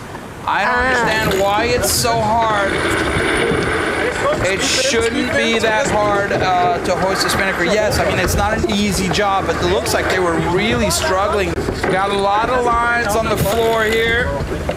Of course, that's normal at this point. You know, they've just hoisted the spinnaker, so now they'll be looking to settle down, to get that boat clean, yeah, and making sure they're going to be working on their speed. Yeah, I mean, cleaning this sheet after the hoist is really important to make it just ready in case you want to jibe. Yeah, and that could happen at any moment. They may want to jibe right now, depending on what the other teams do. Generally, what we say is that if you're the first one to jibe, you're the first one to get the win. So, but you know, that's a generality right there. So it really all depends on what's going out there on the water. But look at that nice swell. So a pretty good swell out there today. Yeah, and you can look like they extended only the lead, like 110, 12 now from the second place. But it's too early to say who is gonna win. They still have to do another lap. Yeah, let's not forget, they still need to go to the exciting Leeward Gate rounding, where we'll see what's happening. And all the drama, all the mistakes, I think it's going to happen only down on the gate. Yes, absolutely. So there we are, ladies and gentlemen. Everybody is on a run right now, going downwind with their asymmetrical spinnakers. And here we are on Team Malaysia. Right there, you see the tactician on Team Malaysia. He is really looking out there, you know, to see where is the best time to the gauge and where is more pressure also. Yeah, that's you can see tactician right there. Already one covered. boat. Yeah, already one boat. Chile, they already made a jibe. So Chile has now decided to jibe. Let's see who follows in the footsteps of Chile. There is a battle going on between Malaysia and Estonia. So a nice little lead, 84 meters for the Chilean team right there. As we are making our way down here on leg number 2. Remember, this is the second race for this fleet. There will be, in total, there are only 4 races, so it is extremely important. It's extremely important. They get at least a first or worst second place. Yeah. And also the last day, don't forget, the last day is because it's a double point. So that can change everything, like from 0 to 0 or the other way. Absolutely, yes, absolutely. So that golden day is how we call it here, and where all races count double in points. That is the last day of racing. So today is day number 2. So if you are first, that's 4 points, 3 points for second, 2 place for third, 1 place for last. And obviously that's doubled on the golden day. Here we are on board with Team Estonia. We are looking at Peter Sarazen right there. He is the mainsail trimmer. Tonu Tonist was just ahead of him, captain of the team. He actually sails with his brother, twin brother, so there are 2 on the boat. Happy family. Yes, it's a family outing. Yeah. Nice place to sail. As you see, Las Palmas de Gran Canaria out in the background right there. So we are in the Canarian archipelago on Gran Canaria. Very nice conditions. Just look at that beautiful water. Nice and sunny, nice breeze. It's 25 degrees outside. Apparently the water is at 22. I have not been swimming yet, but apparently the water is a good temperature, so I've been told. 700 meters left until we get down to the gates, where we will inevitably see some action going on down there. For the time being, your leader is Team Chile, and in second place is Malaysia, followed by Estonia and Austria. Let's listen on board as they're talking right now. What I noticed there, like Malaysia, they closing the gap a little bit. I mean, when they were going upwind, you know, towards the windward mark, it was like 100 something at least meters, but now it's less. So probably they made a good gain. A good little pump right there, as you see. You see those 2 guys right there? They just came back up. I agree with what you said, Ipti. I just wanted to capitalize right there on that pump. That's one of the first times that we've seen that. Teams are allowed to do that once a wave. Once a wave. So they're doing exactly what we saw them do when they're tacking. So when they can do that, they'll bring the mast straighter up. And if they do it at the right time, they can maybe even get a little surf down a wave. Surf down the wave, exactly. So every little bit counts. Look at that. Now their lead for Chile is 116 meters. So they're getting further and further, but it looks like we have a battle on our hands right there. Less than a boat length between Estonia and Malaysia. It seems to me that to the left-hand side of the screen, Malaysia is where? Malaysia might be to the right-hand side here of the screen. So it looks like Estonia is trying to pass on top of Malaysia. Yes, that's exactly what's happening right now. So a difficult position for Malaysia, as you see right there. Malaysia is to leeward of Estonia. And Estonia is probably going to roll over them, steal their wind, and pass in front of Malaysia. And it looks like that's what's happening as I see the distances between Malaysia and Estonia. But let's take a look here now. It looks like the jib is coming up on the Chilean team. Will we see a Kiwi drop? Depends on which side they're going on. Right there. Great image. Yes, I think that's it. Kiwi drop. It looks like, maybe. No, it doesn't. Just a standard drop because they're going off to the left-hand side. So yeah, so that was just a bear away, making sure that there was no more pressure in that spinnaker, asymmetrical spinnaker right there, and bam, going right back upwind. Great job by the Chilean team right there, real close to the mark. I mean, I challenge you guys to try to take your spinnaker down 3 boat lengths before and finishing that close to the mark. Now, let's see what's going on here as Team Estonia goes for the windward drop right here, and as they go off and split to the right-hand side. I would say that's 10 out of 10 drop. Did you see that? Just a rounding. Right back in there. Yeah, exactly. Like seconds Malaysia only. did a pretty good job too, just looking at them right back there.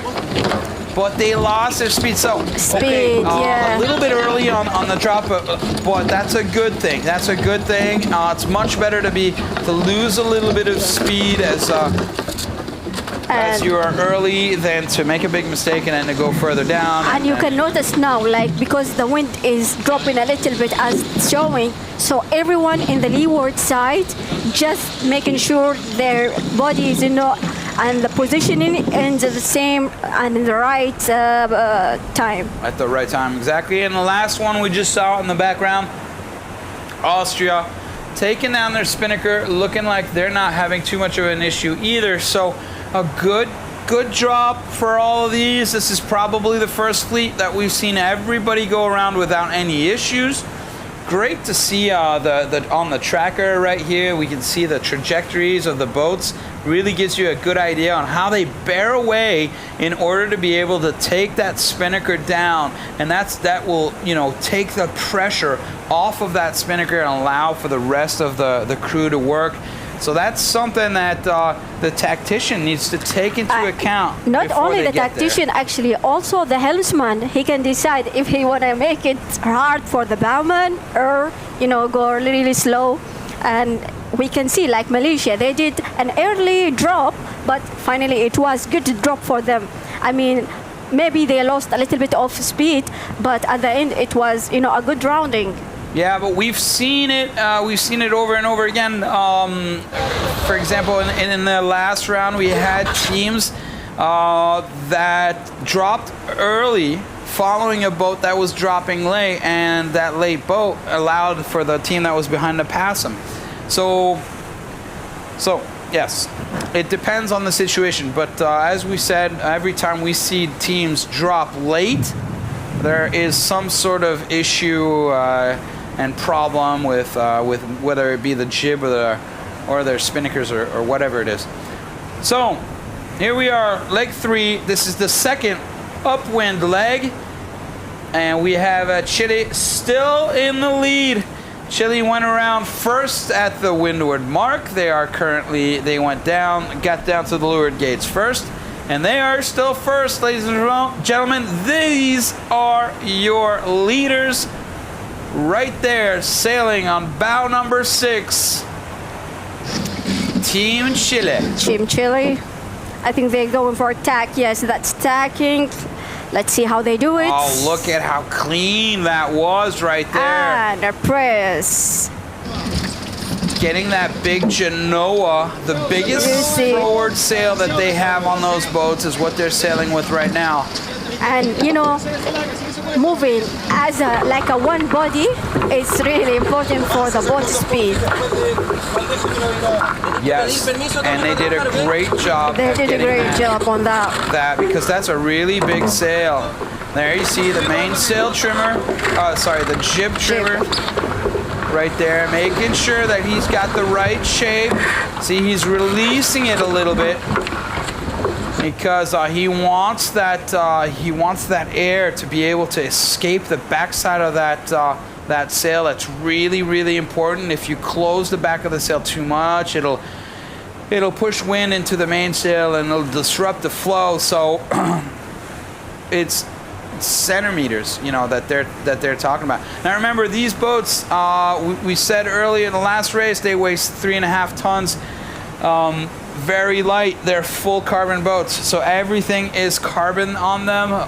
The mast is carbon, the boom is carbon, the hull, the whole hull is carbon.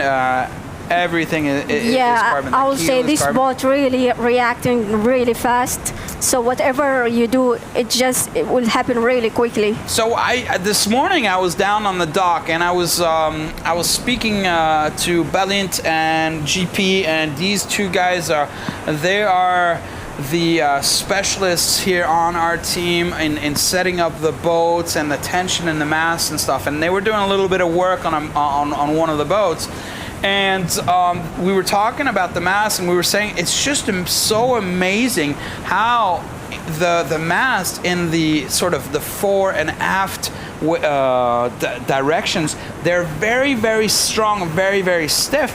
But if now you take the mast off the boat and you lie it down on its side in a horizontal way, they're really soft, kind of like a spaghetti, You can, they're very strong in the forward and aft sort of direction, but laterally, you can really adjust them. And one thing that's interesting about the mast and the shape of the mast is that the mast is actually oval. Now, it's not a round mast, but it's an oval mast, and so that gives it that directional rigidity that they want fore and aft. Also, it's aerodynamic. In this kind of racing, they will make it equal. The shroud. I'm talking about the shrouds because they put it as a base. But usually, if there is like a huge fleet, and you have your own boat every day, so it's up to you. Trimming the shrouds as you like. The more wind you have, the tighter you go on the shrouds. Exactly, but here in the SSL, it's different.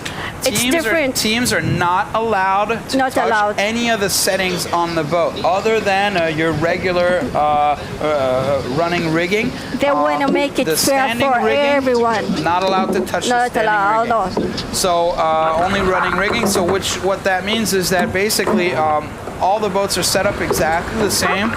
And because what interests us, like we said it before and we'll say it again, it's the sailors. It's the people that are sailing on the boat right there. Notice how our camera is on the people sailing. The boats are nice. Yes, they are nice. Beautiful boats, I agree. But it's not the boats we want to be looking at. It's the teams that are out there. It's the guys that are wearing the jersey of their nation and how proud they are to be representing their nation.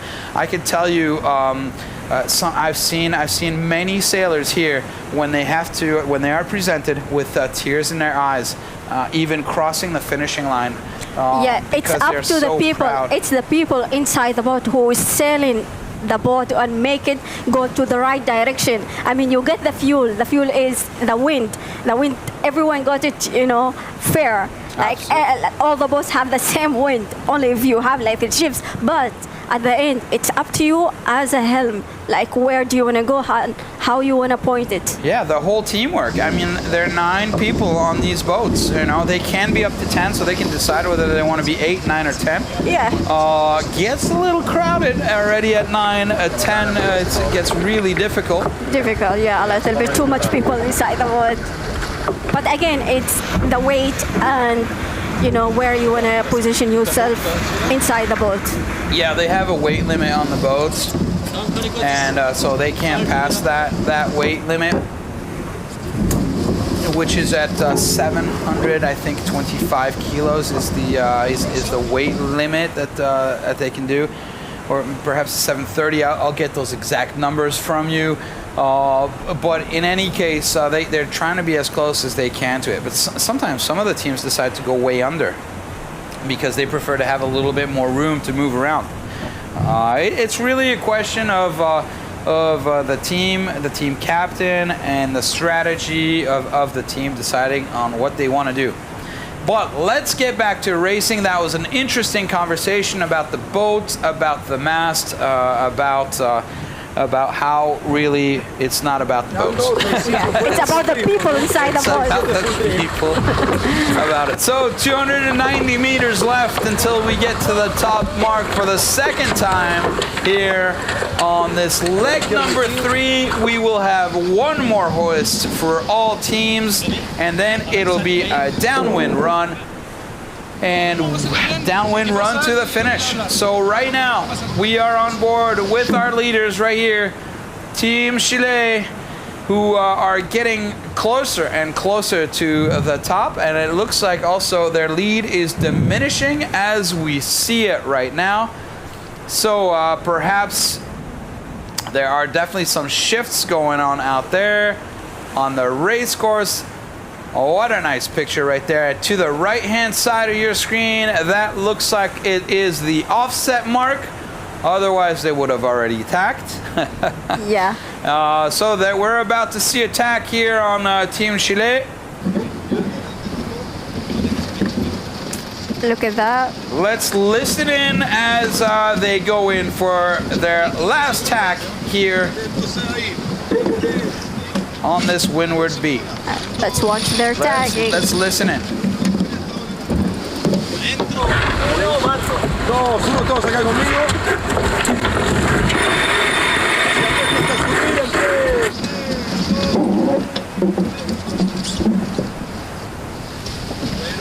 Right, you hear right there. We heard the probably I don't know who was saying, but generally it's the helmsman who decides when everybody goes up. So here we go. They have now just arrived at the windward mark. They're going to that upper mark right there that you see just behind the sails. That is the offset mark. So right now they are on a beam reach. They can release the jib sheet right there. You just saw that jib sheet because they have the sail on what we call a short sheet. Basically, all it is just a rope that's holding the jib out there so it doesn't go further out, because they're using the same winch. Winch, yeah. You see now it has a pink rope on it, that winch on the right-hand side. Usually what you just put the hook for the reaching, and then because you're going to use the same winch for the spinnaker. Exactly. And there it is, the spinnaker hoist right there. Looks like a good hoist, and the jib is on board.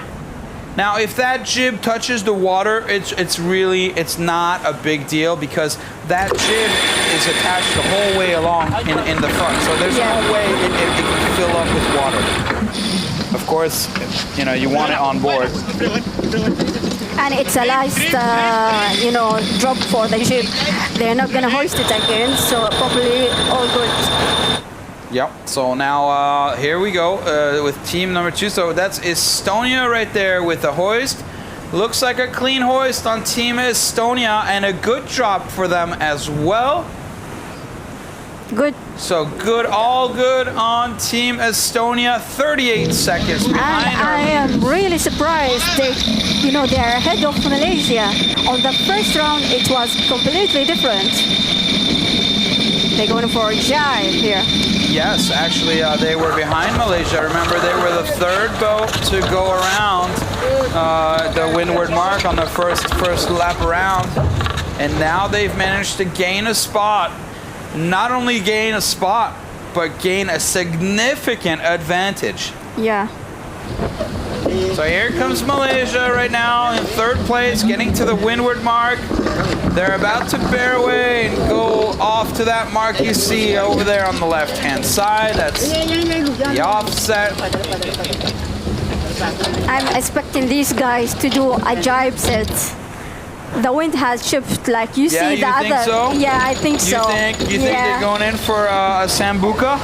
Sambuca, whatever calling it is. If he's calling the sambuca, let's see what's gonna happen. Let's see, because you know I would love to see that. the 2 boats ahead, they really went for a jibe, early jibe.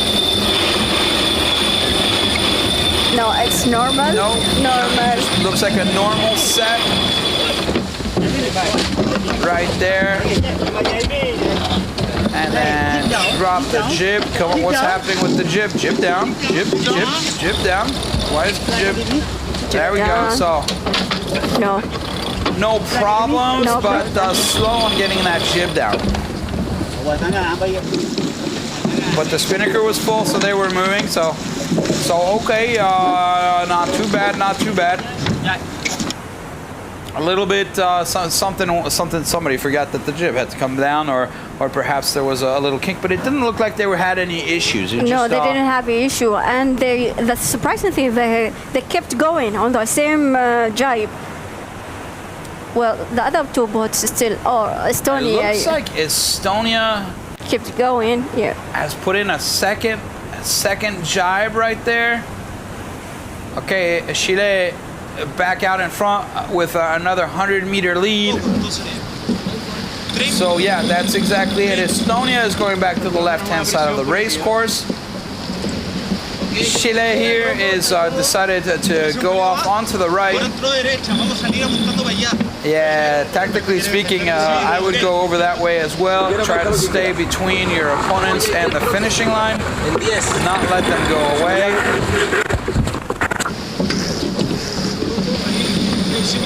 So good discussions right there. Looks like they're about to jibe. And let's watch the release. There it is. Takes the spinnaker chute off of the winch to the other side. And a good pump there with the spinnaker. Making sure that they're getting every single little advantage that they can out of that boat. It's good, you know, because Chile, they're ahead, so Estonia made a good gain from Chile, but you know they don't want to lose also the game they make with Malaysia. Between, you know, now they position themselves between Malaysia and Chile. So of course they saw something when they went for right. So that's what Chile is doing. They're covering.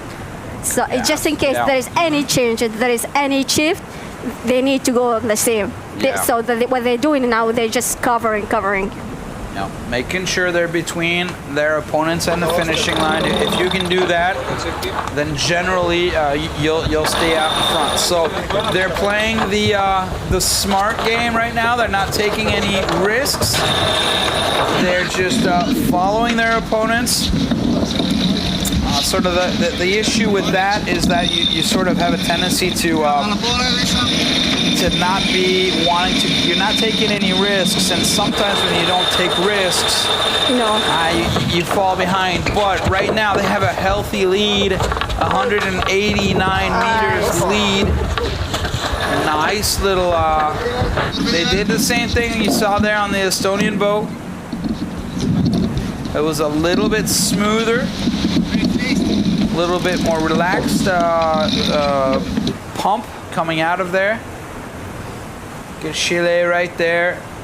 Chile is probably not going to go too far forward either. They don't want to be in the wind shadow of the team Estonia. They just want to be out in front. I think they're just going to jibe in the same line of Estonia. Yeah, so that would be right about now that they would be jibing. And we'll see what happens. And there it is. There it is. You called it.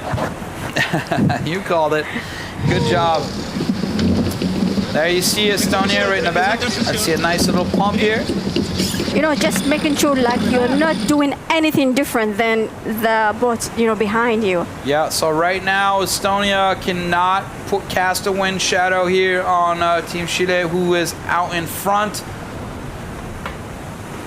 They are 130 meters away, out in front, excuse me.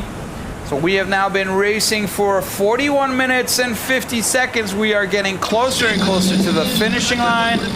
The target time set by race committee is 45 minutes. We are 870 meters away. So, very efficient race committee right there, giving us just a beautiful racing. Absolutely on time, which is great. It's great for everybody, all of you that are viewing at home.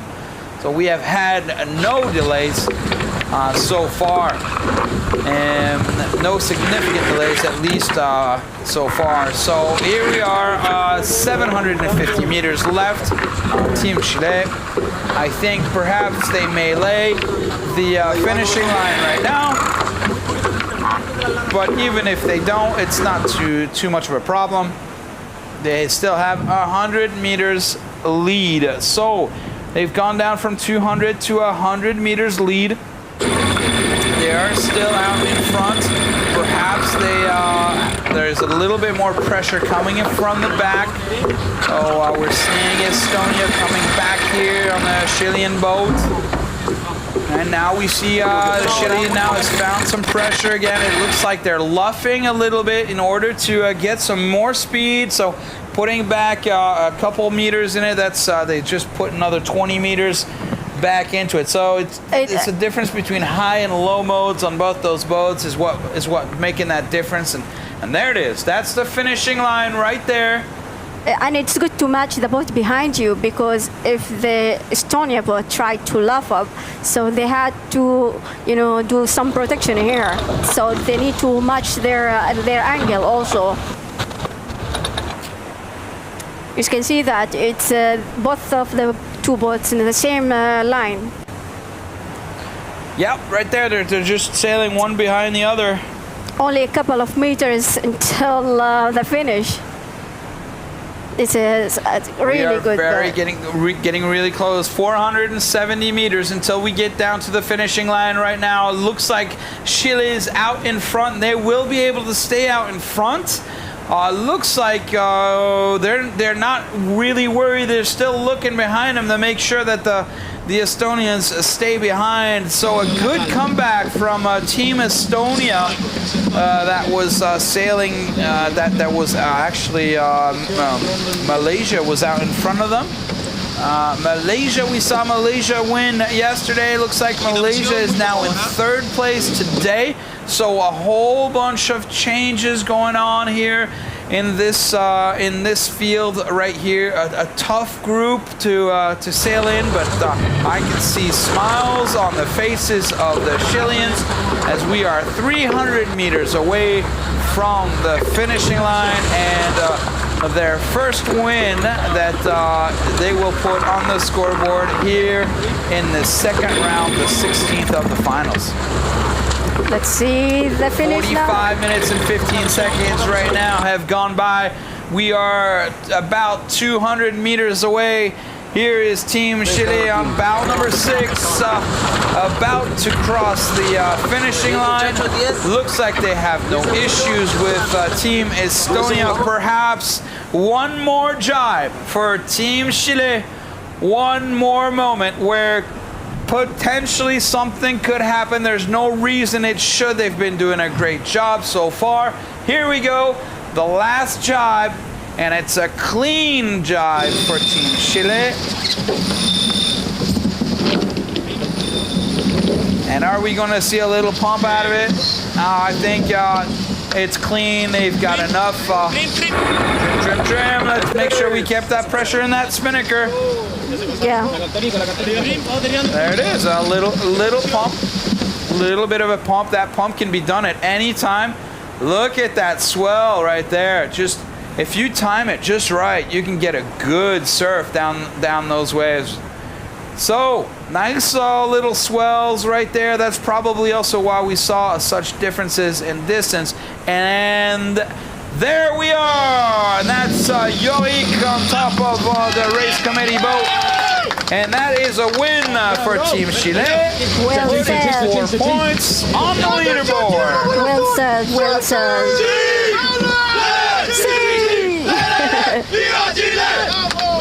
Yeah! Congratulations, Team Chile, for that great win right there. First win on this round, putting 4 points on the leaderboard. Very good sail.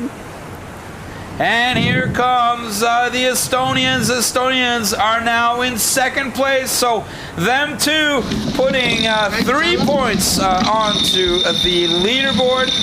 So they can be happy with that. I'm sure they would have preferred to have 4, but good job right there on the team.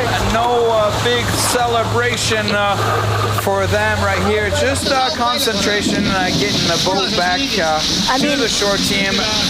I mean, Estonia, they didn't have the best start.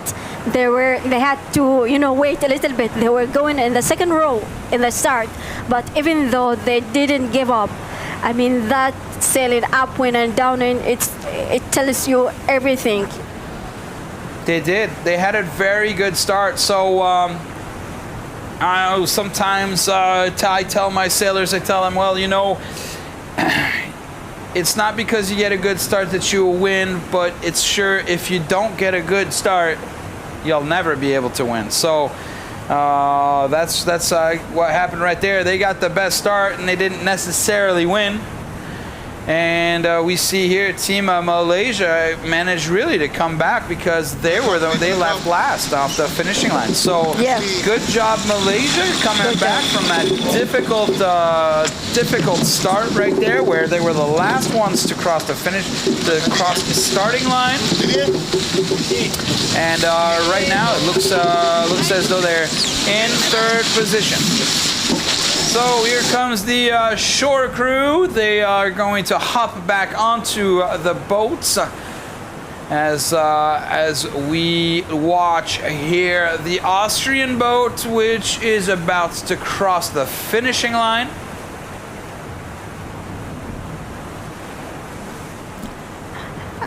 They're heading now to the finish line, which is only a couple of meters. I mean, it wasn't the best start for them. But, it's part of sailing. I mean, the start, the pre-start, sailing upwind, trimming all the sails in the best way, hiking, it all makes difference. So if you don't do that, of course, you're not going to get first. Yeah, for sure. I mean, it's difficult. It's difficult racing out there, even though the winds are light and it's not, big seas or anything like that. It's still, not easy sailing for these teams. But that's the way it is. So let's take a look at the race results here of this second race, race number 2. For fleet number 1. So Chile with 4 points, as we said. Estonia with 3. Malaysia with 2 points. And Austria bringing up the rear with 1 point right there. And now let's take a look at the provisional overall. So after 2 races, Chile is in the lead with 7 points. Then Malaysia with 6, Estonia with 5, and Austria with 2. So a real tight battle right there between our first 3 teams right there. Just 1 point separating every single one of them. And that's right there. You've got a great view of our 4 boats. And you see all the little motorboats hanging out around them. Well, those are the teams changing out. So we are going to take a small break and then we'll be right back out on the water for the next race. So thank you very much. Stick around and we'll be right back.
go for main engine start. We have main engine start. 4, 3, 2, 1.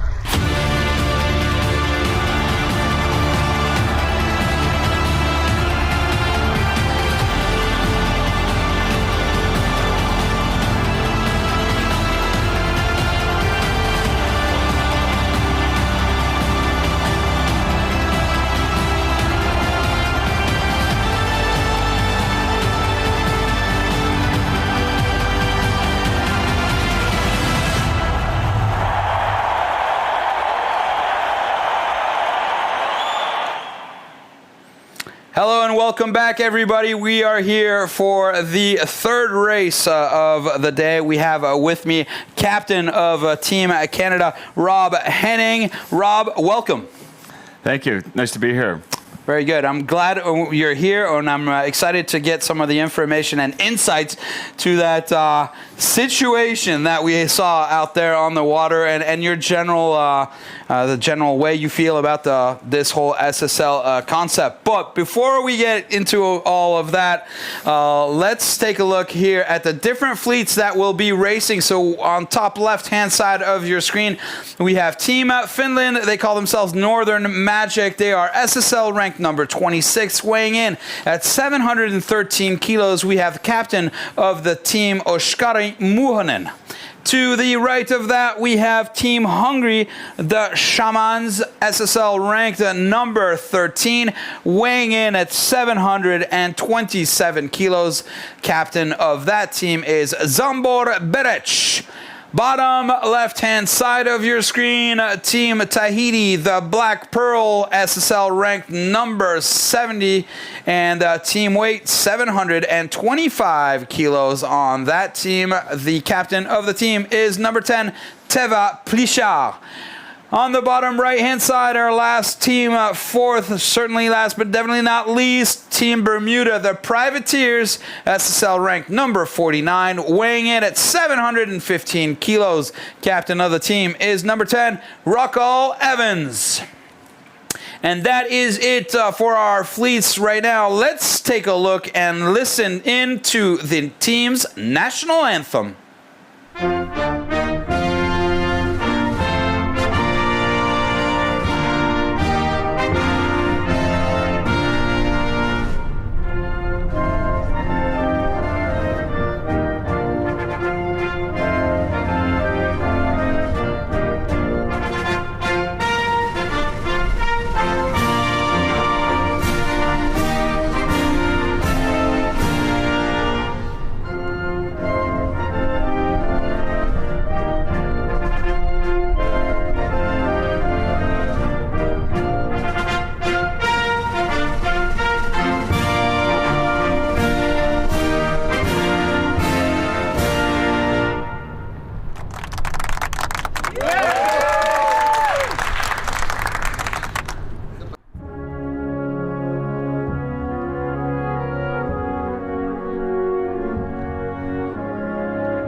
Via! Via! Hungaria! Via! Via! Hungaria!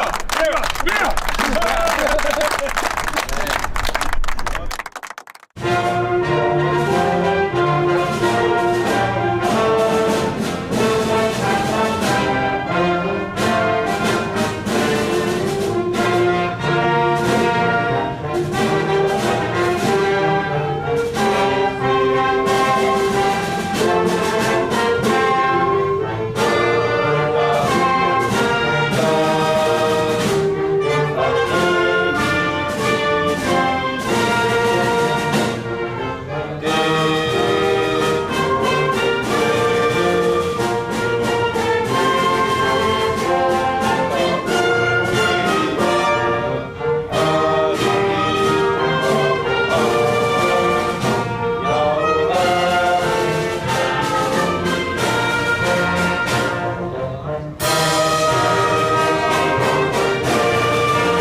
And we're back, and those were the national anthems of all the teams. Now let's go and check out who is on the boats. Boat here, Finland, the captain of the team, Oskari Muhonen. He has a gold medal at the World Championships. He's a Finn laser and 49er sailor.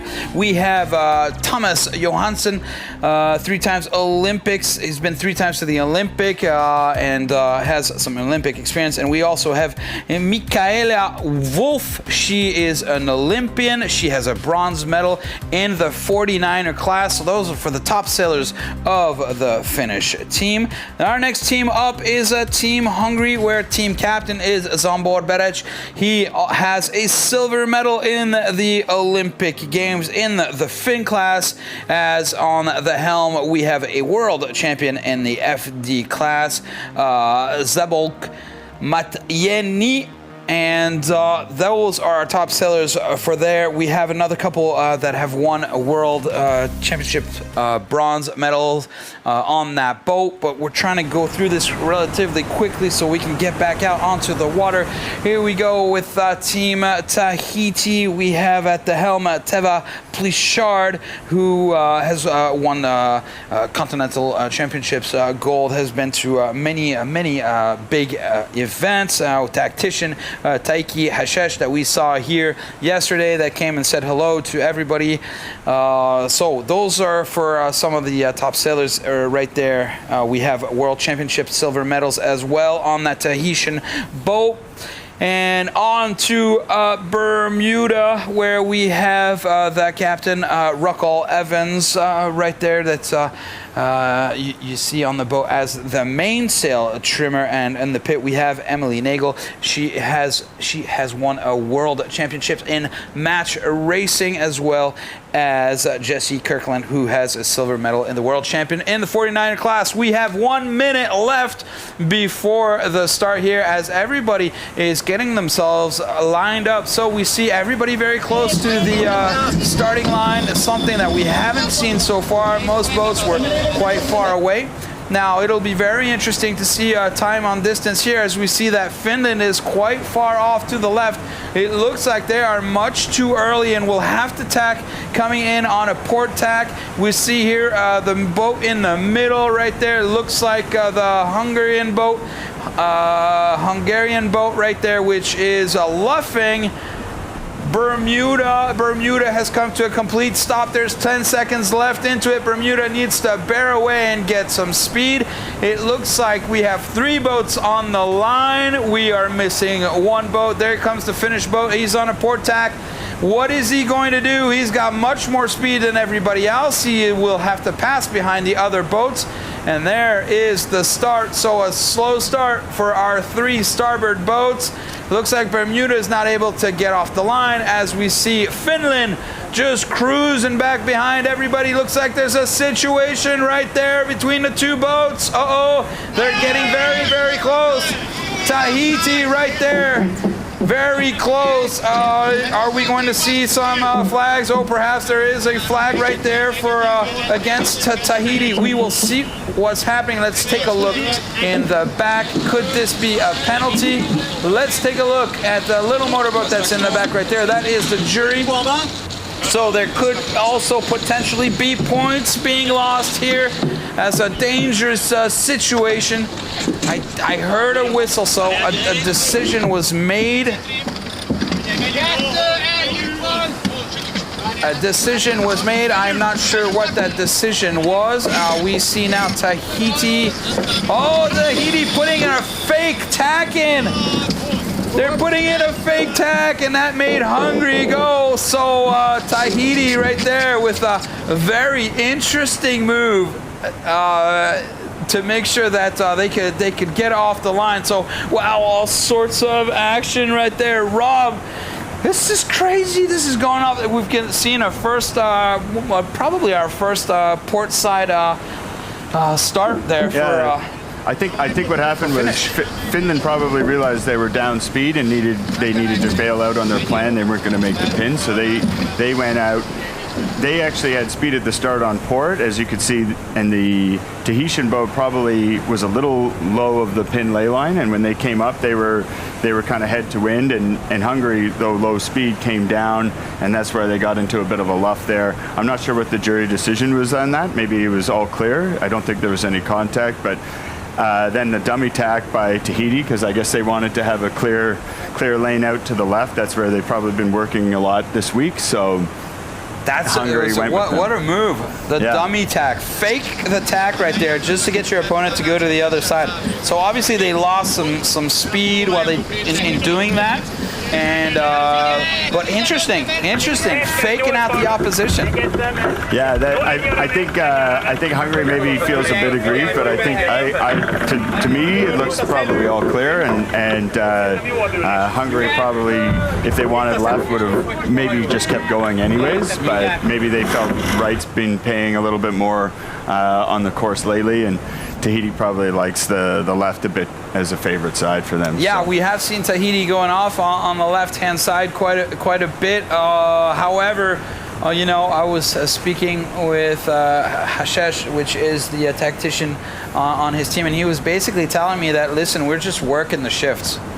Really, is what we're doing. So, well, we also have local knowledge.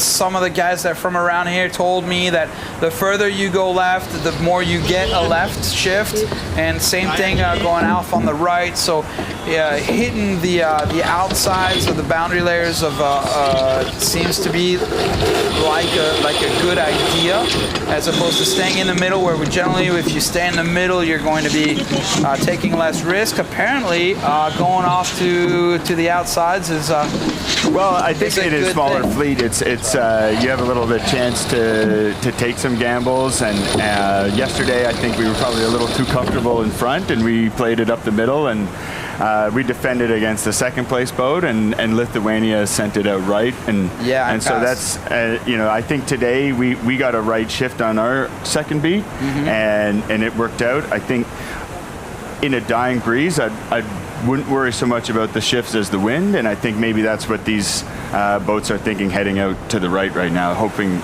maybe hunting for a little bit more pressure.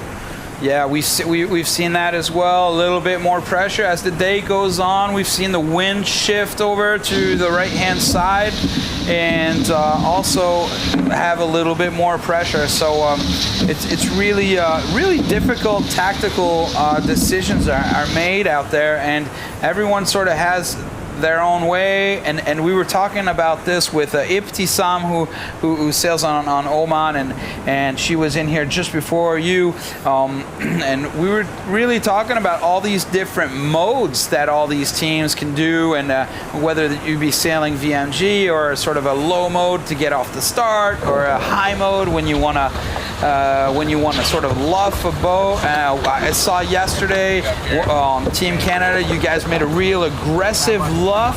I think it was on Bermuda to make them go off Japan. to the left. Japan was on our hip. I think I felt we were close to tacking in front, and so we wanted to make sure we didn't tack too close, and then we just tried to choke them out with the lee bow, and they sort of obliged and tacked away. So that was an important move for us, for sure. Yeah, it was definitely. We saw that move. We had a drone right above you guys, so we really saw it, and arms going out, and no, it was good. A lot of exciting moments in your race yesterday. As well today. We're trying to bring the excitement for sure, and I think the format really helps that. It's there's tight racing, and you can see even here, I like being the low boat, especially if we're on the port tack. You're into the more confused waves. There's a bit of a skew in the swell, and it's just a lot easier to drive as the low boat. I think on starboard tack, it's a little bit easier to hold your lane. So I think we'll see Hungary here is going to be comfortable in this space, and but we'll see. There's now Tahiti's out there on the left. That's sort of been their area. So we'll see how it works out.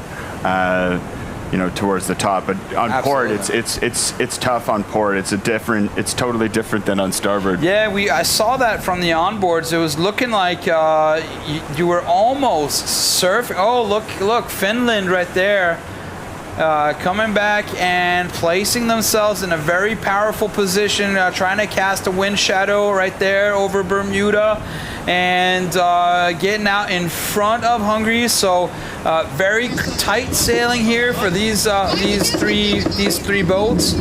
And as you were saying, on the starboard tack, it kind of looks like we almost had some boats, surfing down the waves as they were, going close hauled, and on a port tack, boats really slamming into the waves. Yeah, you have to be very, very active with your trimmers on the port tack, because you can see that swell here in this picture. And driving, you're trying to hit a target, you're aiming for a target, and on starboard tack, sometimes you're half a knot over the target, because like you say, you're sliding down a wave, and on port, sometimes you think you can go a little thinner and gain some height, and then you're just bam, stop right there into a wave.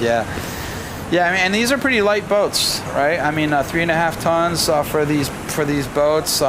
So, yes, they have momentum, but you're not looking at 15 tons going through a wave. So. No, they do like to move fast, and once you get them going, they start to climb. When it's you can be high and slow, but you can also be low and slow if you're too bound up. So there's it's keeping it in the groove. It's tough because you also have to drive through all the waves.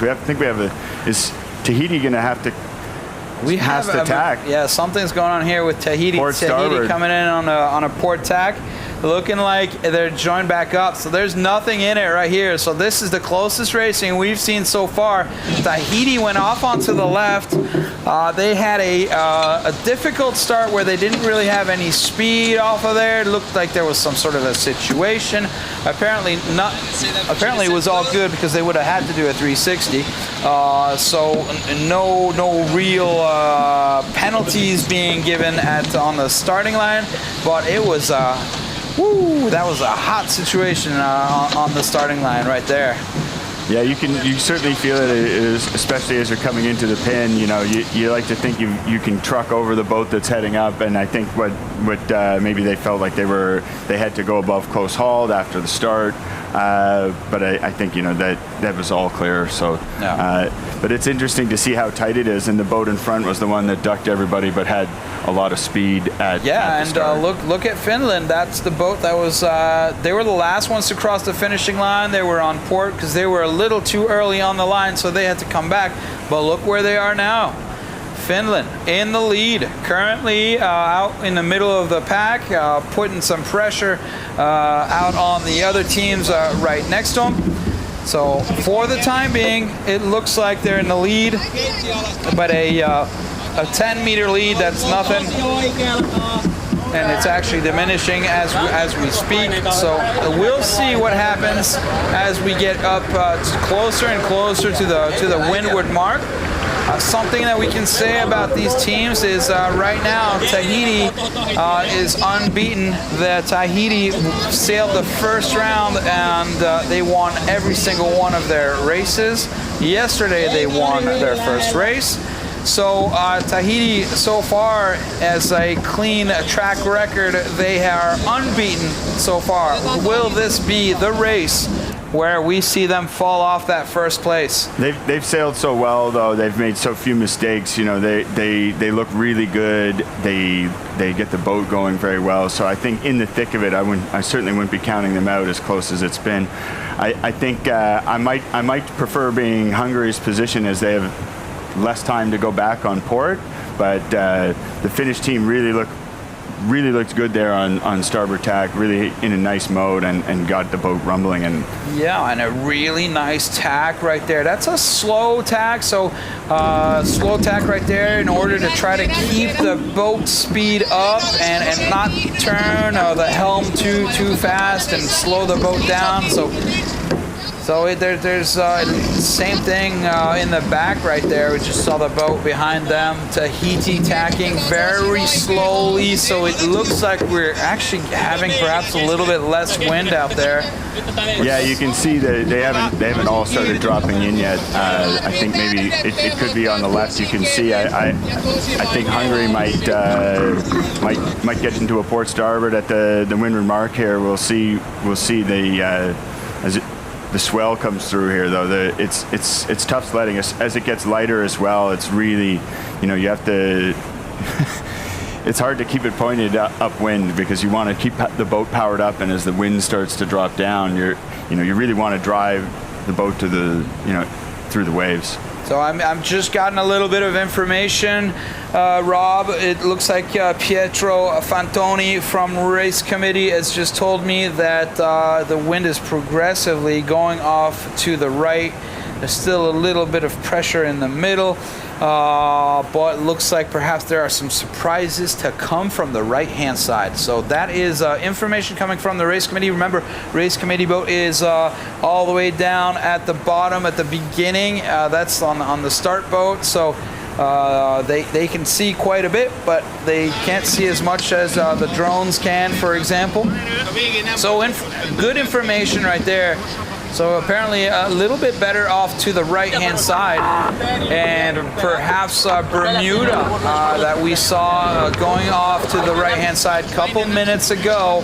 It'll be interesting to see what happens. Currently Bermuda is 150 meters down, but I'm not sure. I don't know if they've tacked yet or not, but we'll see what happens as the boats come back together. Yeah, I think you see Finland here. Looks like they're in a holding position, but they don't want to let the gauge between themselves and the Hungarians get too much, because right now I don't think Hungary can tack.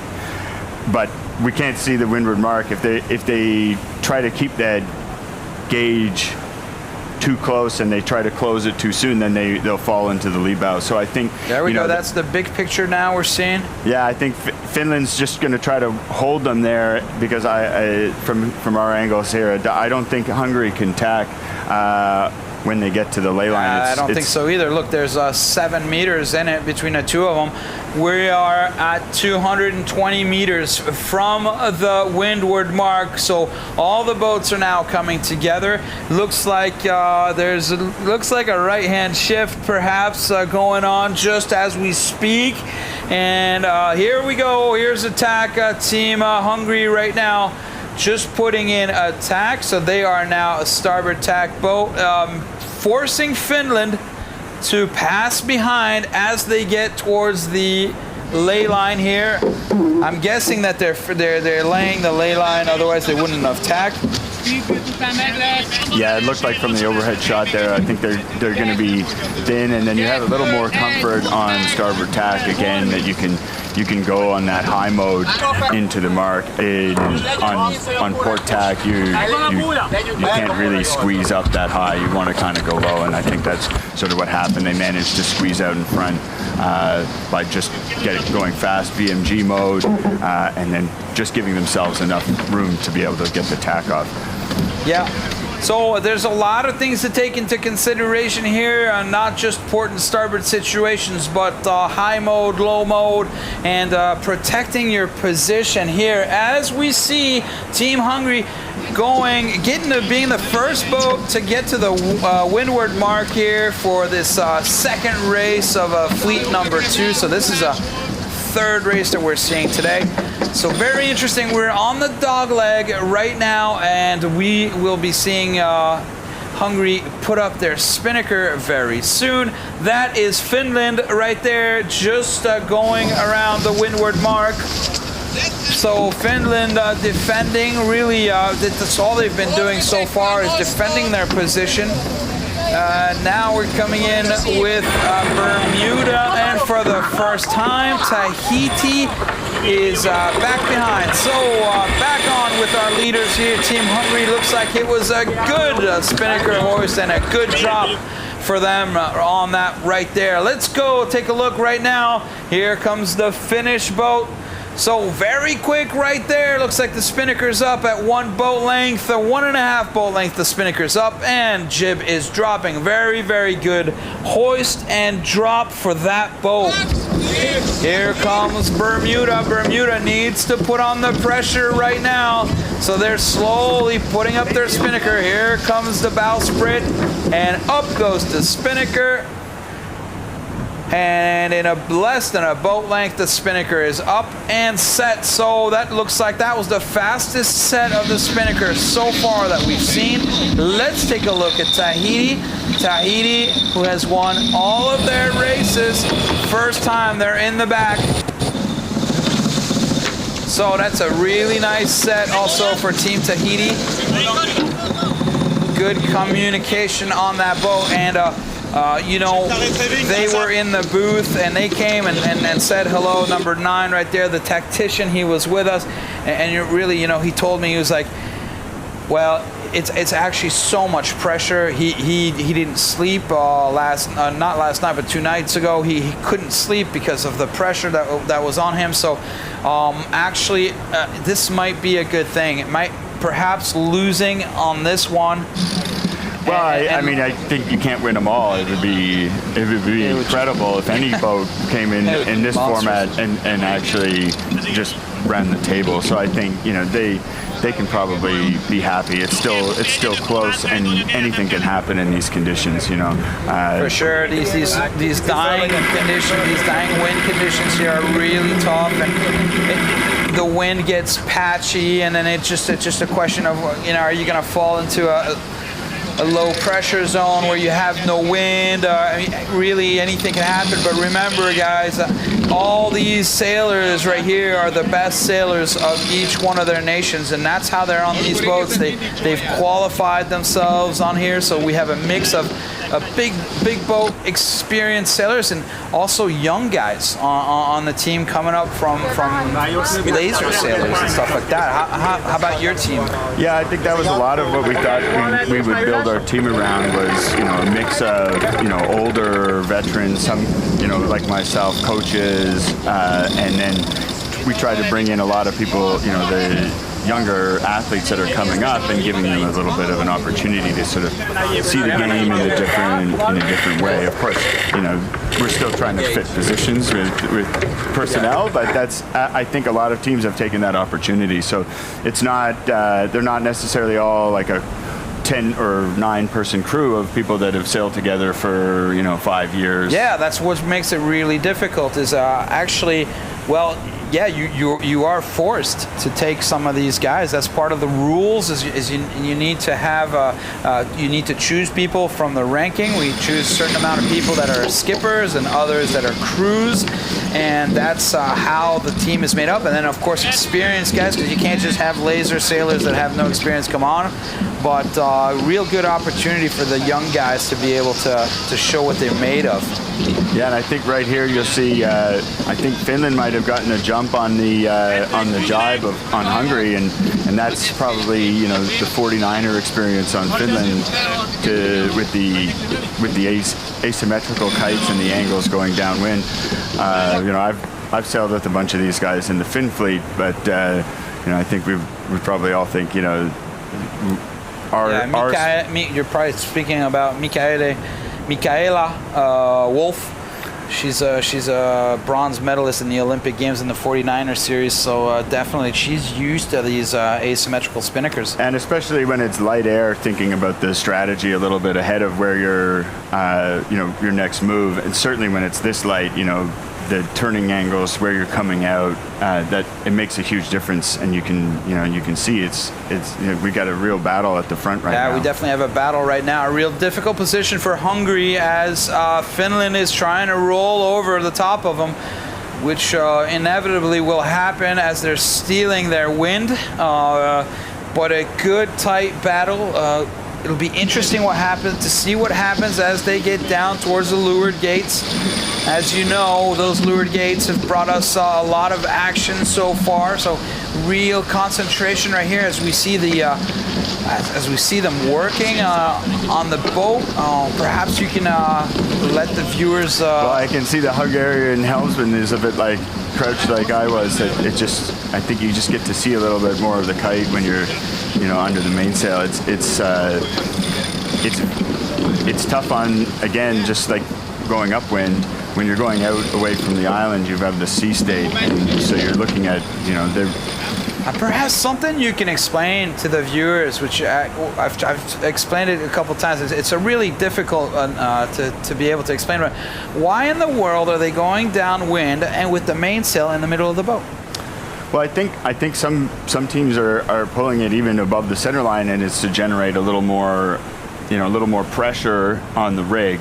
So it's certainly we'd think of it as oversheeted, but it opens up the we'll say slot for the spinnaker. More air can pass through easily, so it doesn't block it up, because the light in really light conditions you want to have try to get as much air through the kite as possible. Yeah, exactly. And you can see, I think what happened, it got light there, and they're having to take a hotter angle in that sort of swell, and as they turned their bows up, that's when Finland was able to just sort of rumble over them, and it's tough to be in that position where you've just gotten rolled over, and you're struggling for air, and you don't want to come above the line of the boat that you feel you're a ladder rung down. You almost have to come back up to the line. Yeah, so these spinnakers are so big, and there's so much air that's flowing around these spinnakers that by having your mainsail sheeted in the way it is right there, then you're just letting all that air pass, right? That's a little bit, and then I think you want to keep there's just an amount of pressure you want to feel on the foils underwater to help the driver a little bit, because when the boat is just completely flat, they're not flat bottom boats that will just jump up on a plane. You kind of want just to feel a little bit on the helm, just to know, where you're driving. Not right, but it's very thin. It's just a little amount. just also working on that heel right there. And then you guys just saw on that live picture that the teammates were all moving up and giving a little bit of a pump right there. And so we've been seeing that out of the tacks. We see that also now. We're starting to see some of the teams really work the sails. Work their boat as they move the crew around. We've seen them go to the front of the boat, to the leeward side of the boat, but now we're starting to see them pump a little bit. So interesting. Of course, I wouldn't say it's pumping. But certainly, if that's an effect of what you're doing, then you'll let it glide through. I think a lot of it too, though, is to just keep the helm so that you're not trying to use the rudder too much. Like you bring the weight up. You may be soaking down just for a moment, and then if you're saying you would like, maybe we need to go a little hotter. So basically steering your boat with the weight is your and if there's a little added benefit, you'll take it. If there's an added benefit, we'll take it. Of course we will. Here we are on board with Team Finland, 190 meters until we get down to the gates. So really some interesting conversations here with our team captain Rob Hemming, which is the team captain and is at the helm on the Canadian boat, which sailed earlier today. And let's take a look here now, 144 meters to go. We are about to arrive down to the leeward gates. And let's see what maneuvers they have in store for us. Are they going left or are they going right? Race committee, remember, was telling us the right-hand side could be interesting. I think you want to minimize maneuvers here. I don't think, the way it looks, I think they're going to do a leeward takedown and a right turn here. Yep, bearing away, leeward takedown. That was a good takedown right there on their team. It's tough getting that spinnaker in. But it's on time. The spinnaker's not into the water, so that's good. A good mark rounding. Look at how close they are to that mark. That is a great job. Coming out really nice and close. So Finland in the lead after 25 minutes and 37 seconds. Finland is now gone through the gates and on their way back up for their second windward rounding. Let's take a look at this boat right here. There's a lot of spinnaker in the sail. That looks like a Kiwi drop on the Hungarian boat right there. Having a little bit of an issue getting that jib pulled in, but nothing serious. It does look like they came out of that with less speed than the Finnish team. Yeah, I think they probably feel maybe as well it's gone right like they did in our race. Maybe that's what the change of course is signaling. They might be shortening it as well a little bit because I guess they're a little just over the target. Yeah, I'll take a look at that in just a second and see what race committee is saying. But now Bermuda and Tahiti are coming in. And let's see what's going on here because there is a port and starboard situation here with Bermuda and Tahiti. Looks like Bermuda's going left, Tahiti's going right. Difficult to say just here. Yes, we're seeing it, but I would like to have the inboard. Yes, there we go. So Tahiti coming back.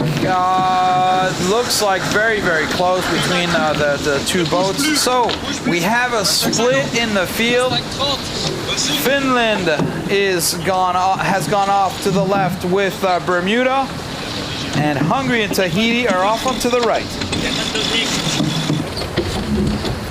I think Hungary and Tahiti are probably seeing this, as I say, it's a bit ugly on port tack, so we get a little bit of that. You go ugly early, and then when you're coming back, it feels a lot better as you're looking at the boats under your boom. You can say, that's, you feel a lot better about it than when you're on port and you see the boat on starboard coming in and they look like they're going a lot better than you because they are going. Looks sometimes are not so deceiving. So, information coming in from the race course. Pietro tells me Charlie minus green confirmed. So, Charlie minus, that means a change in direction, change in the length of the race area. So, it'll be a little bit shorter, and green means that it'll be moved slightly off to the right. So, we were talking about the right. It looks like now the race course has been changed to the right. So the length has been diminished from 0.8 nautical miles to 0.65 nautical miles, and a compass heading of a 0.15, so 0.15, as opposed to what it was a little bit earlier, which was about dead north, I believe is what it was. So yeah, we're seeing it go to the right clearly. Yeah, I think it's hopefully there'll still be some left for our last race, but it's probably a situation where the breeze is dropping and it's receding out into the ocean almost, as so these guys are hunting that pressure, because as it gets light in this sea state, you really would prefer pressure over everything. Yeah. So looks like here, this is what sort of race committee has been telling us. Rob, with his experience out on the water and been sailing for pretty much all your life, I'm guessing. Really interesting to find out that, yeah, the wind conditions are diminishing, and the right looks like it's paying off. We still have Bermuda wanting to go off to the left right there, taking some big chances for Bermuda, because here we go. They're about to tack. We're on board with Team Bermuda. A slow tack as well from them, and that's an intentional slow tack.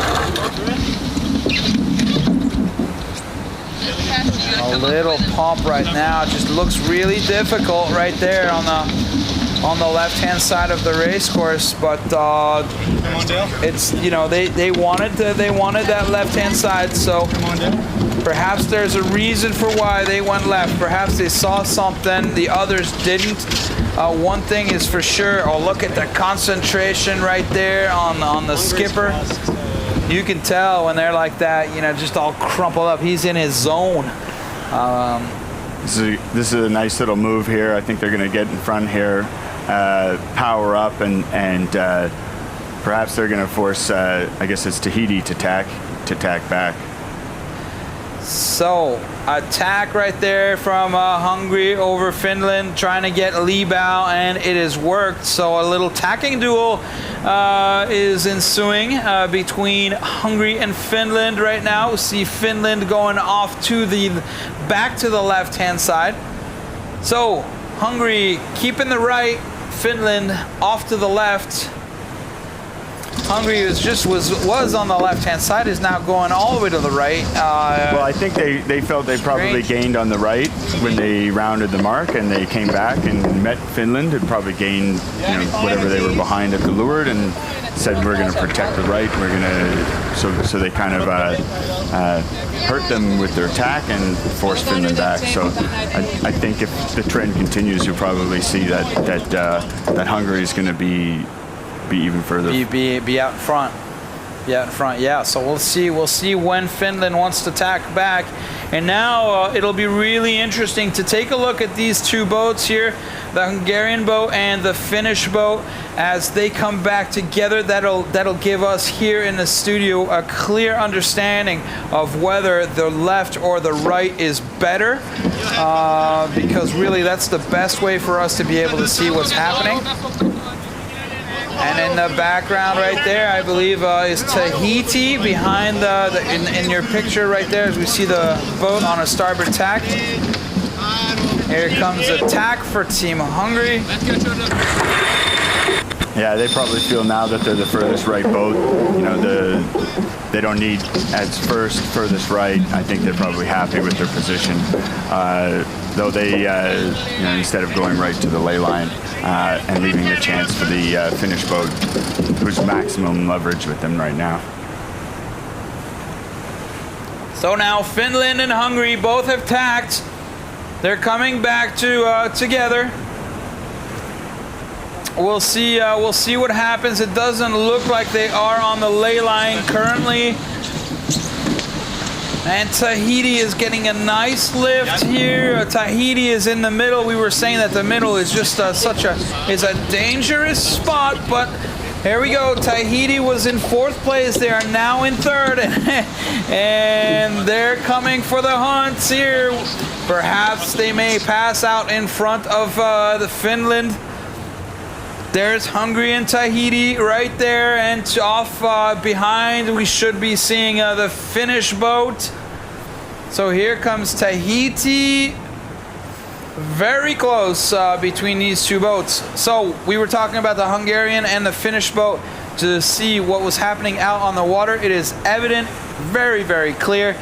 The right is currently paying big time. So big losses right there for Finland, even bigger ones for this Bermuda. is a tight tack here. That was on the other side, and here comes now Tahiti with a tack right in front. We might see, well, I think that was clear, but they were pretty close. That could be attacking too close. That could be a penalty.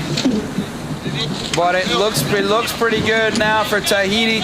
Tahiti, oh, there's the jury right there, just following close behind. So Tahiti right now is really playing the high mode and trying to get Finland. Hungary is out in front.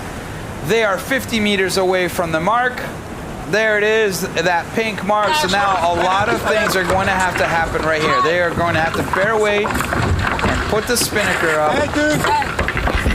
A lot of things. Without an offset, you start rushing to get everything done in as quick as you can, because you don't quite have the same amount of time as you do. Preparation for exactly, yeah, and but that's a very clean, really nice, very clean right there. So good job, and look at the battle in the background back there behind with Tahiti and Finland.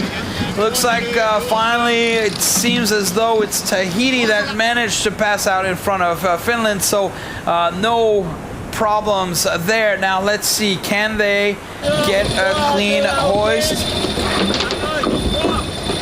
Oh, it looks like they're having issues. There seems to be. Let's look at the sheet right there. Okay, the sail did not touch the mark. That's a good, very, very, very good hoist right there. Half a boat length for them to get the spinnaker up. Now it looks a little bit more confused on this boat. Don't seem quite as ready. They're already half a boat length away, and the spinnaker has not gone up. Boat length and a half.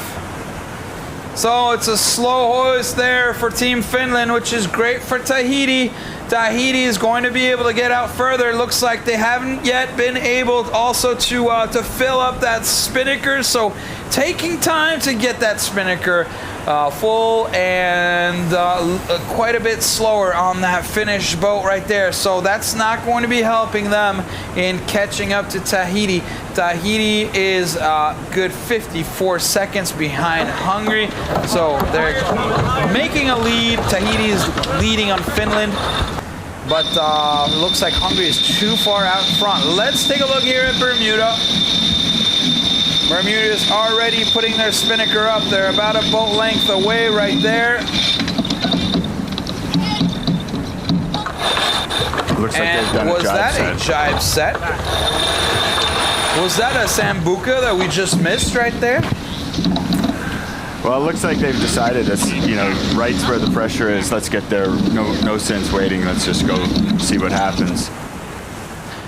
So they are 1 minute and 54 seconds behind the leaders, Hungary. Bermuda deciding to throw the dice out there, go left, go try to get some of that pressure immediately, and try to come back on the two boats in front, Tahiti and Finland. Looks like the Finnish boat has jibed. Tahiti has decided to keep on going. Interesting choice for Tahiti. They look like they're probably trying to do one and in. They probably want to, if they have to come in a little hot to the finish, they probably feel more comfortable than trying to do two jives. I think in these, especially if it's diminishing breeze, you know, you can nail a jibe and it'll be okay. But if you don't nail the jibe, you can feel pretty slow. So I think that's probably what they're thinking. Also, you know, the Finnish boat probably got the jump on them, and they needed to leave some space because yeah, of course, if they jibe underneath them, they won't have any wind, so that'll be even worse than yeah, absolutely right.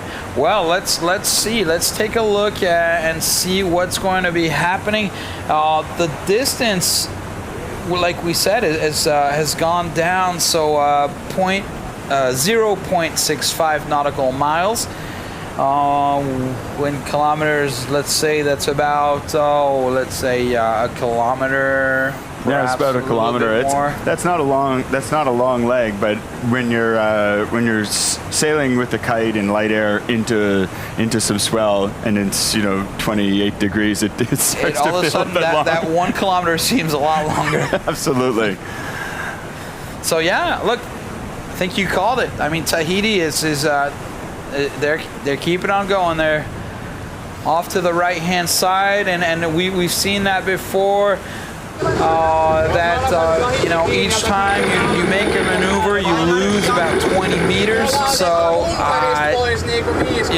let's see what happens. But there's a lot of discussion here on the Finnish boat.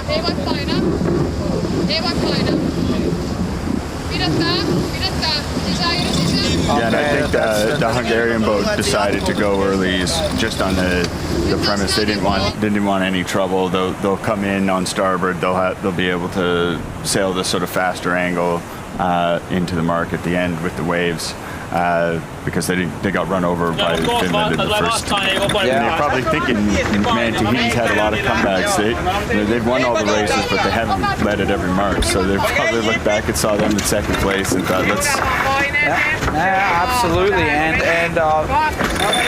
that's one thing is these sailors here, they're already thinking about how they're going to, on what tack they're going to be as they come into that last lay line, shall we say, in order to get to the finishing line. As a matter of fact, and I'm sure you can confirm this, most of the guys halfway down their first run, they're already thinking about what side they're going to be coming up on.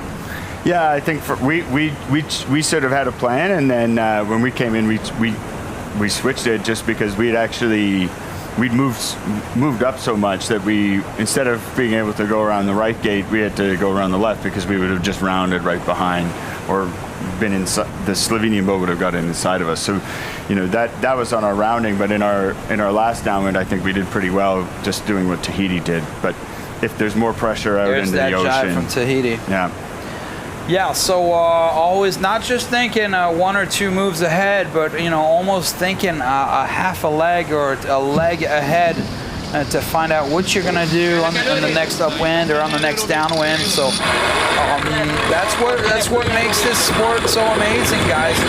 There's the physical aspect of having to pull, hike, grind, and run around the boat, and all at the same time. You really have to be thinking. It's a mental game of the pressure from the other boats, and this whole format with the golden day and double points at the end, and it's tough. And of course, all these professional sailors here just make it for some exceptional and exciting racing. And look at this, we are 237 meters away from the finishing line. Look at how tight it is. We have Tahiti on the left-hand side of your screen right there, coming in hot. You can see they've got a lot of power right there on that boat. Are they going to try to make the same move that we've seen them once do before, and that is to come back and split the fleet in half, take the lead? But right now, it looks like there's going to have to be at least perhaps 2 more jibes for Team Finland, which will slow them down. Perhaps Tahiti will come in. It looks good right now for the Hungarian team, which are only 67 meters, and they're about to pass. Take a look at what's happening in the background. Congratulations, Hungary. That's a very good job. And in the back, we have a big battle. It looks like Finland. They couldn't lay the line, and Tahiti came in hot. Here comes Tahiti right now. So they went out to the other side. Rob, you called it. They just did one jibe and came in, and there it is. Tahiti right now going across the line. And so for the first time in 6 races, Tahiti is not in first. But they came all the way back. But they came all the way back from 4th place. And Finland just losing out on the last moment. They didn't calculate that jibe just in time, and they were stuck having to put in 2 jibes. Man, they must feel terrible about that move. Yeah, maybe they thought they couldn't get the jibe done and they were going to get rolled. So once they crossed over in front, they couldn't jibe right away either, and so it ended up sailing more distance, having to come in a little too hot at the finish. But you know, only 3 seconds behind, almost a photo finish. Yeah, almost a photo finish, but well, unfortunately for them, they were caught up in the action there, battling, trying to keep their 2nd place, and they once again they didn't see Tahiti coming out of nowhere like a ghost ship. It's not the first time we've seen Tahiti do that. They always end up by coming back, and they came back really, really strong right there. Yeah, I think even still, I think the Finnish boat will be pretty happy with the way they ran the race. I mean, they'll be disappointed winning or leading the race. Anytime you're leading a race and you don't win it, you probably feel a tinge. But I think they'll be happy with where they were in the fleet and fighting, you know, right up at the front like that. They'll go home, and you know, the boat ride might be a little bitter, but they'll be happy back at the hotel. Yeah, perhaps. And that is Team Bermuda right there that just went through the finishing line, finishing 1:40 behind the others. And yeah, so exciting racing right there. Let's take a look at the race results here for the 2nd race of fleet number 2, as we see Team Hungary take the win right there with 4 points, and followed by Tahiti making a crazy comeback. Followed then by Finland, just only 3 seconds behind, picking up 2 points, and Bermuda with 1 minute and 41 seconds behind. Now, let's take a look here at the projected overall results. And we see Tahiti is in the lead of this fleet number 2 with 7 points. Hungary following behind with 6. And then we have a tiny little gap. And we have Bermuda and Finland with respectively 4 and 3 points. So, Rob, thank you very much for sticking here. It was a pleasure, Jan. And coming into the booth and co-commentating. Real interesting to have your view and opinion on there as a helm. And that's pretty much that's it for this race. We are going to take a small break. And then we'll be right back. Don't forget that you can follow us on Facebook, Instagram. Of course, you go onto the website, and you'll have all the information. You can even read the official notice board and find out exactly the same information you guys read every morning. So it's all out there for you guys to take a look at. Thanks a lot for sticking around with us, and we'll be right back with race number 4.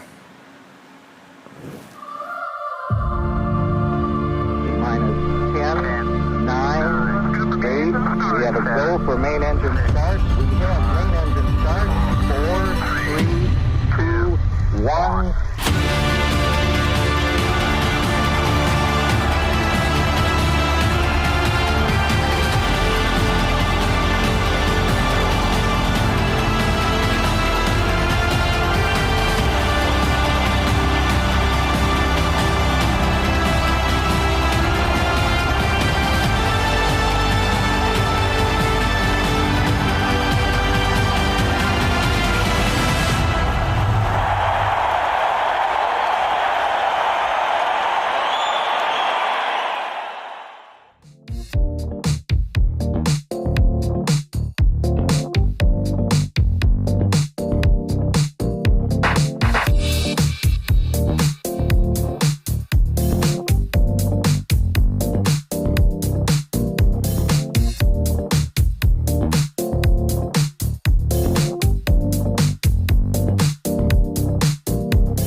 for main engine start. We have main engine start.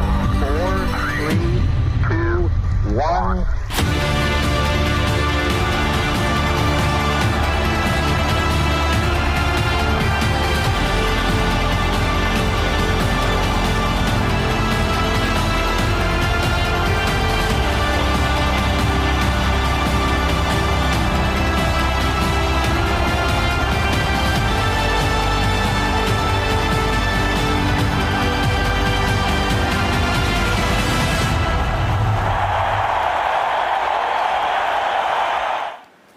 Hello and welcome back, everybody. Here we are, the fourth race of the day for our last fleet that will be sailing. Before we get out onto the water first, let's take a look at the team lineup.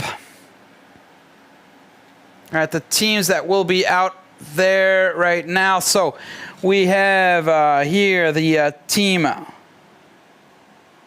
from South Africa right there. We have the Ian Ainsley, which is at the helm. He is the captain of the team. Tactician Mark Sadler on the back left-hand side of your screen. We then have Tobin as the grinder, Ray as the main trimmer, Will Cox as first trimmer, Long as the second trimmer, out back in front as a floater, Lee Otto, and in pit, Robinson, and out in front is Jan. Our next team is Team Portugal right there, where we have the tactician Hugo Rocha. He went to the Olympic Games and won a bronze medal. And then pretty much everybody else who is on that boat has a gold medal or is a world championship. We're talking about Felipe Silva. We're talking about Diogo Costa, Mariana Laboto, and many others on that boat. So a lot of medals, gold-winning medals, world championships on that one, as well as some Olympic game experience. Now moving on to Croatia. The captain here is Tonči Stepanovic. He has been 2 times to the Olympics. He has a silver medal in the Olympics. And main trimmer Darko Hajdinjak. He is world champion of match racing. So that is for Team Croatia. Moving on. We have Antigua and Bermuda. We have team captain Shannon Falcone. He has won the America's Cup, and he is currently in his 7th participation for the America's Cup. On the grinder, we have Trishan Lawrence, who has a gold medal at the Continental Games, and we have Rocco Falcone as the tactician. He also has a silver medal at the Continental Games on the brand new boat, the 69F Flying Boats. So that is your lineup right now. Let's go and listen in to the team national anthems.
And those were the national anthems of the teams that are out on the water.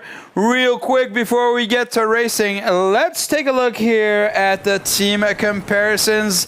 Top left-hand side of your screen is Team South Africa with the captain Ian Ainsley. On the right is Team Portugal, captain of the team Joao Rodriguez. Bottom left, Croatia with number 8 Tonči Stepanovic. And bottom right are the rum runners from Antigua with Shannon Falcone. Let's now get to the live images 2 minutes before the start. And let's take a look at what's happening over here. So people are jostling for position as we see the boats getting closer and closer to the line. Now let's see what happens today. We have seen a lot of action on the starts. We have seen very aggressive starts. Boats getting shut out. We've seen boats also too early on the start. There we see Croatia right there being out there on the start before everybody else. Okay, so a quick tack right there from Team Portugal as they are on port. They're right now going to be tacking just right in front of Antigua and Barbuda. So Portugal blocking out Antigua and Barbuda right now with that pretty aggressive move. Croatia is now coming back to make sure that they are in touch with everybody. They are still early on the line right there, Croatia. So Croatia right now about halfway down the mark. Too early for the start. They're going to have to shed some speed. It looks right now as though Portugal is blocking everything out right now. It looks very complicated right now for Antigua and Barbuda are having to bear away to try to get some speed. There's still 30 seconds left. Lots of time left. Oh, they're going to have to lose a lot of weight. Croatia right now getting closer and closer to that pin end. As you see right there, they have completely released the jib. And they are getting very, very close. Time on this end. So let's see what happens over here. They're still very, very close. They have no speed. We are seconds away from the start. And they're not going to be able to make it. Croatia was too quickly onto the line right there, and it's a very good start for the 3 other boats, Portugal and Antigua, Barbuda, as well as the Republic of South Africa. So there goes to the right-hand side of your screen, the Croatian boat having to go around and taking a port tack. And the best start right there was probably for the Republic of South Africa, which looks like they came in with the most amount of speed. So that was one hectic start right there. That is the second time today that we've seen a boat having to go around because they were too early on the line. So Croatia currently are just crossing the line right now as they go off to the right-hand side. So we have a split in the field. Antigua and Barbuda going off to the left with Portugal, Republic of South Africa, and Croatia off to the right.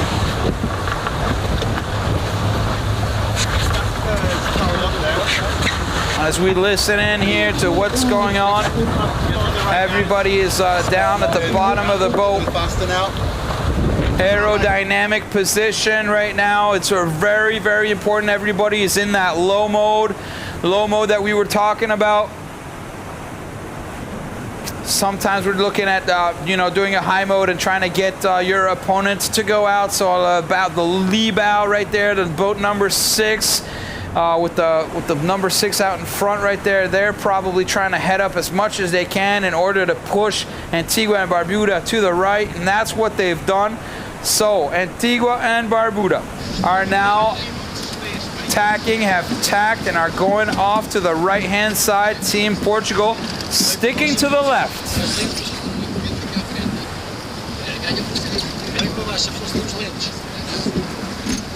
Okay, it doesn't look as though they have the intention to go off to the right-hand side.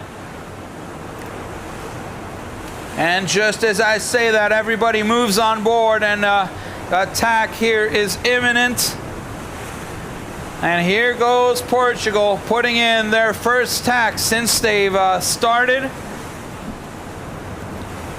following their opposition. Definitely do not want to be leaving everybody on the other side. Good teamwork right there as we see the whole team come back up at the same time and put the boat flat. Unfortunately, you saw the boat just sort of slam off of a wave. As we were just talking earlier with Rob Hemming, team captain and at the helm of the Team Canada, the Canadian boat, it is very, very bouncy, and you're actually going against the waves on a port tack. So very important to be able to keep your speed as you are on port tack. We see most of the boats here, except for the Republic of South Africa, are on port. There we go. We're on board with the Republic of South Africa, which is on starboard right now. Coming up, there is Antigua and Barbuda. So we should be seeing a port and starboard cross. I believe that they have a sufficient room. As a matter of fact, yeah, we don't see them in our picture right there. So it looks like perhaps a loose coverage is about to happen over Antigua and Barbuda, as perhaps the Republic of South Africa will loosely cover the two teams that are on the right. So for now, South Africa has the lead, 79 meters over Antigua and Barbuda. And just following behind them, we have Team Croatia and Portugal. Portugal deciding to go off to the left. We saw earlier that it was beginning to shift right. As a matter of fact, we had the race course that was pushed off to the right. And currently, as a matter of fact, the race course is set up at a 0-15 degrees. That's the axis of the race course, which is further right than we've seen pretty much all day. No, excuse me, we were at 0-20, so they've come back a little bit to the left, but and it looks like we've got some nice wind now that's come back up, because the distance to the windward mark is 0.8 nautical miles. We saw that come down earlier in the last race as there was less and less wind, and we saw that at 0.65 nautical miles. So good to know that we have a little bit more pressure out there, and that we can keep the racing going on. We were sort of afraid that perhaps the wind would die down for this fourth and final race of the day, but it doesn't seem as though that's the case. So a lot of excitement off of the start right there, where we see where we had to see a boat go around. The Croatian boat went around, and it does look like the right-hand side was paying, as Team Croatia here coming into starboard over South Africa. Is South Africa going to be able to make it, or will this be a port starboard situation? We could be seeing a penalty here. Oh, it looks like it is just passing for Team South Africa. I don't see any flags going up or hands on the Croatian, but that was close. There was nothing in it on that one. So Croatia pushed off to the right after having to go around and take a port start. Looks like the right-hand side was paying. Now let's see what Croatia is going to do. Are they going to go back to the right-hand side with the other boats, or are they going to decide to stay here on the left?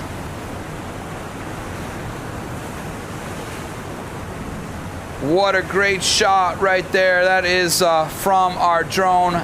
Yes, they are going back off to the right. I would suppose that is mainly to be able to cover the rest of the boats. we see a nice little pump that's going to be happening.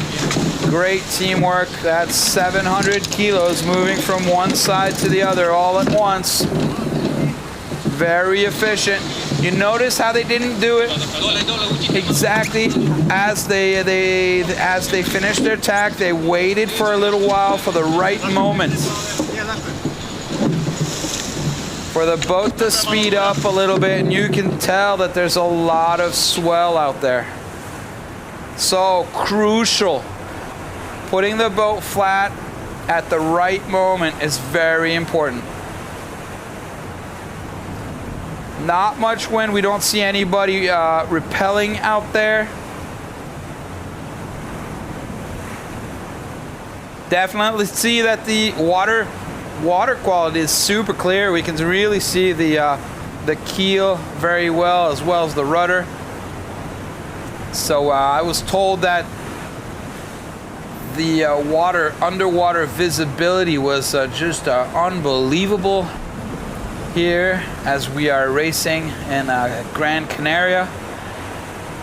Very nice water. Water is 22 degrees and the air temperature is 26, as we have a nice little breeze, about 6 to 8 knots coming out of the north.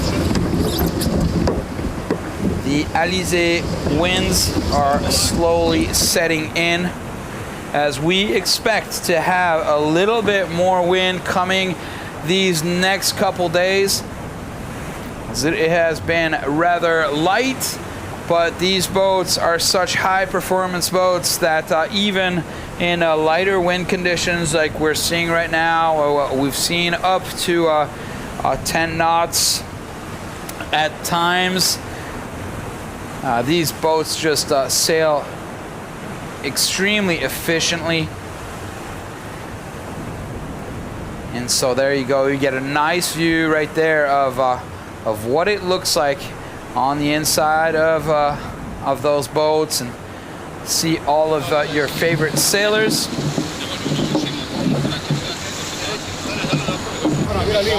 And those jerseys, you will be able to buy those jerseys on the online shop of your favorite team and of your favorite athlete. They really do look very cool, and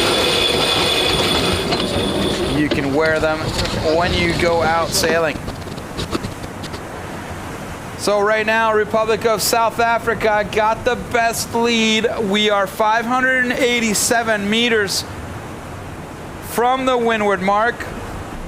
South Africa is in the lead, 120 meter lead in front of Croatia. So we'll see what happens when we get up to the weather mark. Currently, we're about 500 meters away from the windward mark here on leg number 1 of 4. Remember, this is the second race for this fleet here in the 16th of the finals. So, second day of racing. We still have 2 more days of racing. Tomorrow will be the last day where the points will be, shall we say, normal. That means 4 points for the first place team, 3 points for the second place team, and so on and so on. As on the 4th day is the golden day. So golden day races count double in points. So if you finish first, you get 8 points. 6 for second, 4 for third, and 2 for last. Here comes, there's attack right there from Team Croatia. I just love how these guys wait just for the right moment, and then they all come back up at the same time. So it seems as though right now it's showing Croatia in the lead, just in front of Portugal. But Croatia is going to have to put in a couple more tacks, at least 2, which means that more than likely Portugal will pass in front But for the time being, 220 meters until we get to the windward mark. It's the Republic of South Africa, which is our leader right now. 173 meters. Yep, there you go. Croatia has tacked, and there you see now they're dropping back behind Portugal. So it looks like the Republic of South Africa will be going first around the weather mark, and then it'll be Portugal, Croatia, and Antigua, Bermuda. But let's see, let's wait till the boats get to the windward mark before we call what happens. As we listen on board here to Ian giving instructions right there. Ian Ainsley at the helm. So they are on the bearaway. They're about to get the spinnaker out right there. As we see that the tack line is slowly being pulled and bringing that spinnaker out to the front. As the bowsprit, take a look at that bowsprit right there in the front of your boat. There it goes. There goes the bowsprit, and there goes the tack all the way out there as they're hoisting. So it looks like the tack has not quite made it out to the very front. Little bit of an issue there with the spinnaker. Now that's not such a big deal right now to have that tack line out there. They want to have it come back to the front, but that's not a big deal. What really counts is that the spinnaker is up and is flying. So good hoist from the Republic of South Africa right there.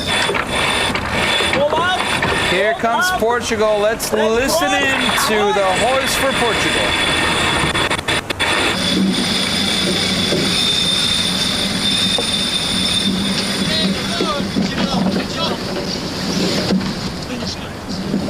So that's an early hoist.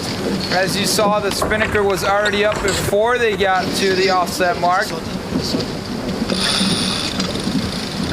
And that's how you can tell that there are some wind shifts out there. They were able to put that spinnaker up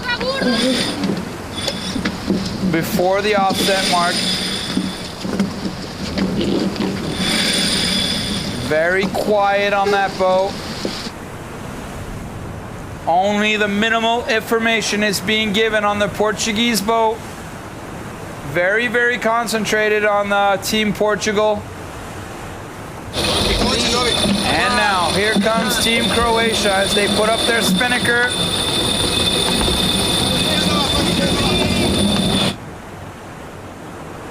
What happened right there? I think there was no short sheet that was put onto the jib right there. So they had to release the sheet, the jib sheet rather late. Looks like it didn't affect them. Uh-oh, what's going on here? Do we have an issue on the last Antigua Bermuda? No. Oh, we do have a little bit of an issue with the drop line right there, which seems to be a little bit stuck. That was Shannon right there, Shannon Falcone, just undoing perhaps one of the sheets that went around the clew. No big deal right there, so it looks like a couple little issues, but nothing major on this boat. They are 470 meters behind the leader. Here we go as we see on our 3D shots the whole group right there. Croatia deciding to put in an early jibe and go back off to the right-hand side of the race course. Republic of South Africa and Portugal out in front, staying on the left-hand side right there. They're on starboard tack.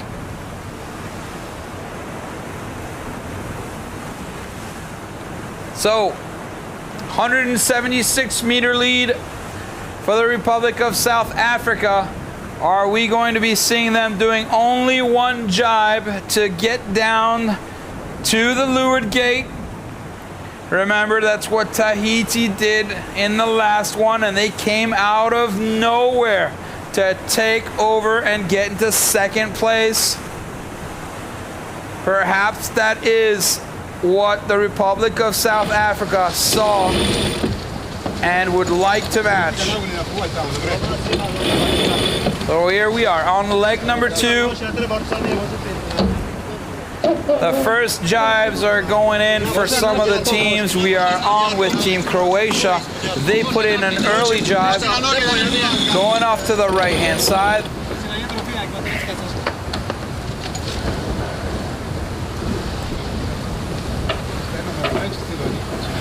Just listening in here, see if we can get some information about what they want to do.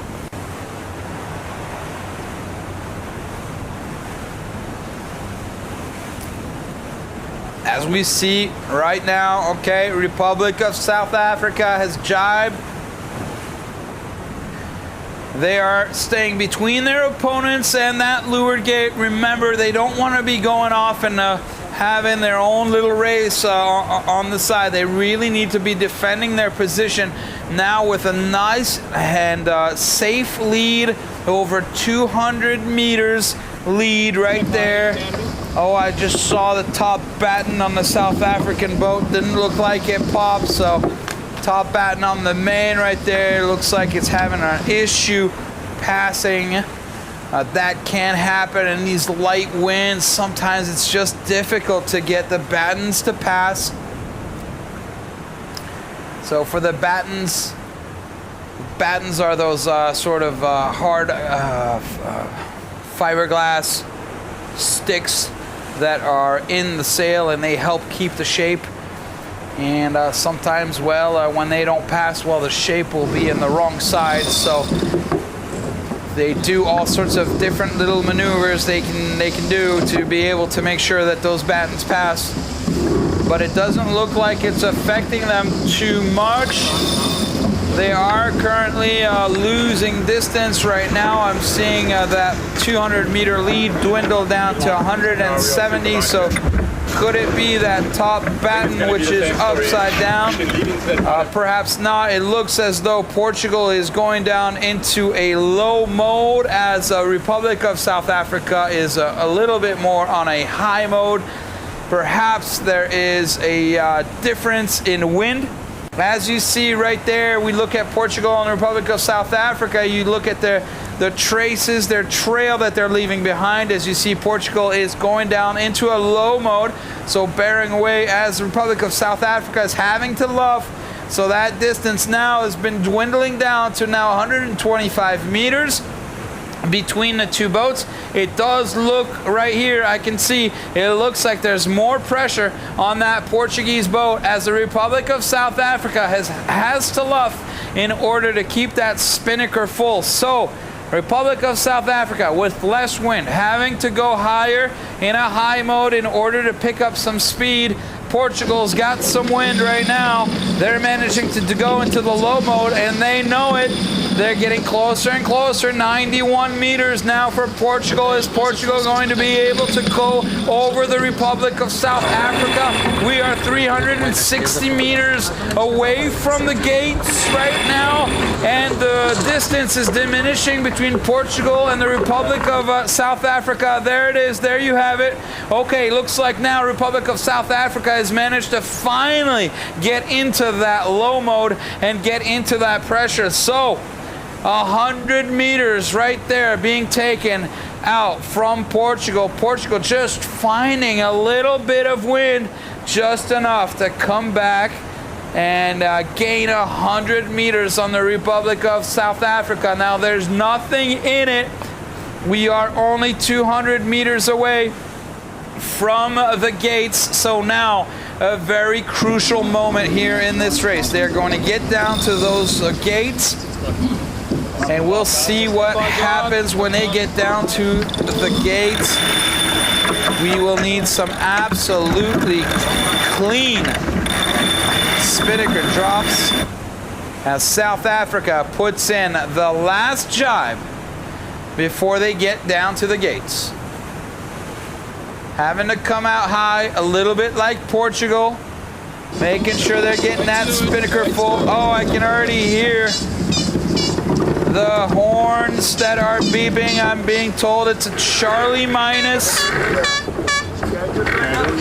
So only a Charlie minus, not red or green. So they're just going to diminish the length of the race course. That's what that horn you're hearing in the background now. Let's go for the drop here. This is a crucial moment for the Republic of South Africa right here as they do a Kiwi drop, and it's a too much drop on the right there from the pit. Just released a little bit too quickly the halyard of the spinnaker. You saw it going down. So not a good drop right there on the Republic of South Africa. Now let's see what happens here. Team Portugal, same thing. Kiwi drop on Portugal. Same problem. It's even worse on Team Portugal. The whole thing is in the water, and that's really going to slow them down. So those are two maneuvers right there. Unsuccessful drops from both of the teams. That's a good thing for the Republic of South Africa, which will be able to keep that lead.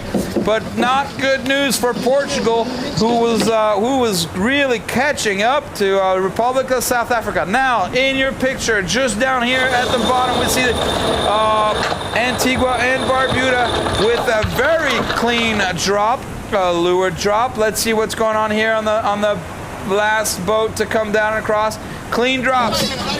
So, clean drops for Antigua, Bermuda, clean drops for Team Croatia right there, which means that we shall have an epic naval battle as we come back up here as the two first place boats right there with their drop were not managing. Look at the traces on the two boats, the two first boats that are going off on the right. You could tell how much speed they lost as opposed to Croatia and Antigua right there. Look at the little dots you see, very stable. They kept their speed as opposed to the two others where you see all those dots that are really, really close together. That means that, they've lost a lot of speed. So we could see it right there on the tracker. Very interesting. Let's see what happens as now the two teams will tack and come back together. So exciting times down here at the gate. We know it's exciting. It's always very exciting down at the gate. We definitely saw some the pressure on the first two teams right there in order to make a good drop. So we are now on leg 3 of 4. The Republic of South Africa is still in the lead with a small yet consistent 50 to 60 meter lead.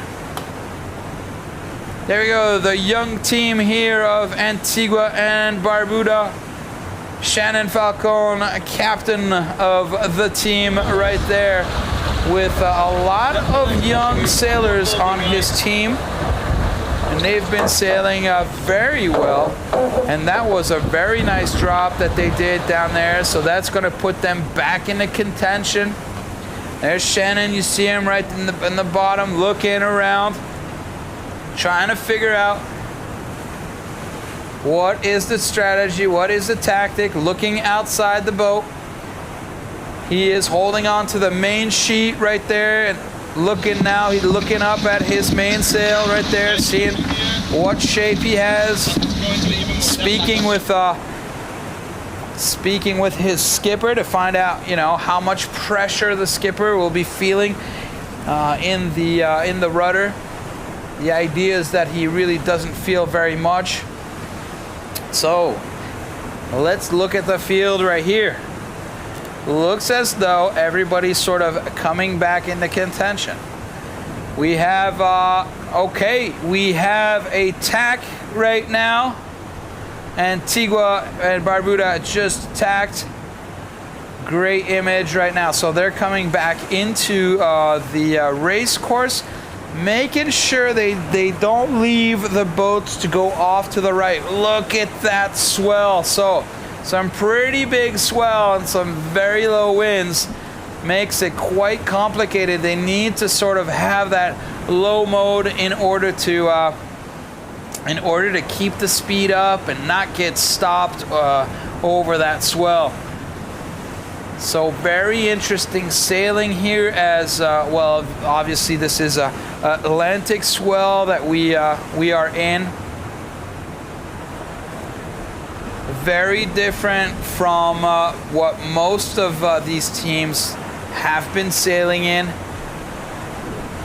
Obviously the Republic of South Africa, Portugal, and Antigua and Bermuda, they are all teams that sail out in the oceans.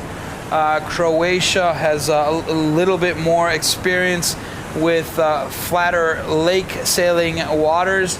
So we see that those three teams, Republic of South Africa, Portugal, and Antigua and Bermuda, are in conditions that they know quite well, and they know just how important it is to keep that boat on going. Look at that as Portugal comes out of the tack. They are slower. We see Antigua and Bermuda right in the background keeping their speed up. As wow, what a great shot we have right there with the sun glistening right there on the water. Makes for some really great shots. As we go on board now with Team Portugal, and it's very quiet on that boat. It's always interesting to get those onboard shots and to be able to hear what's going on.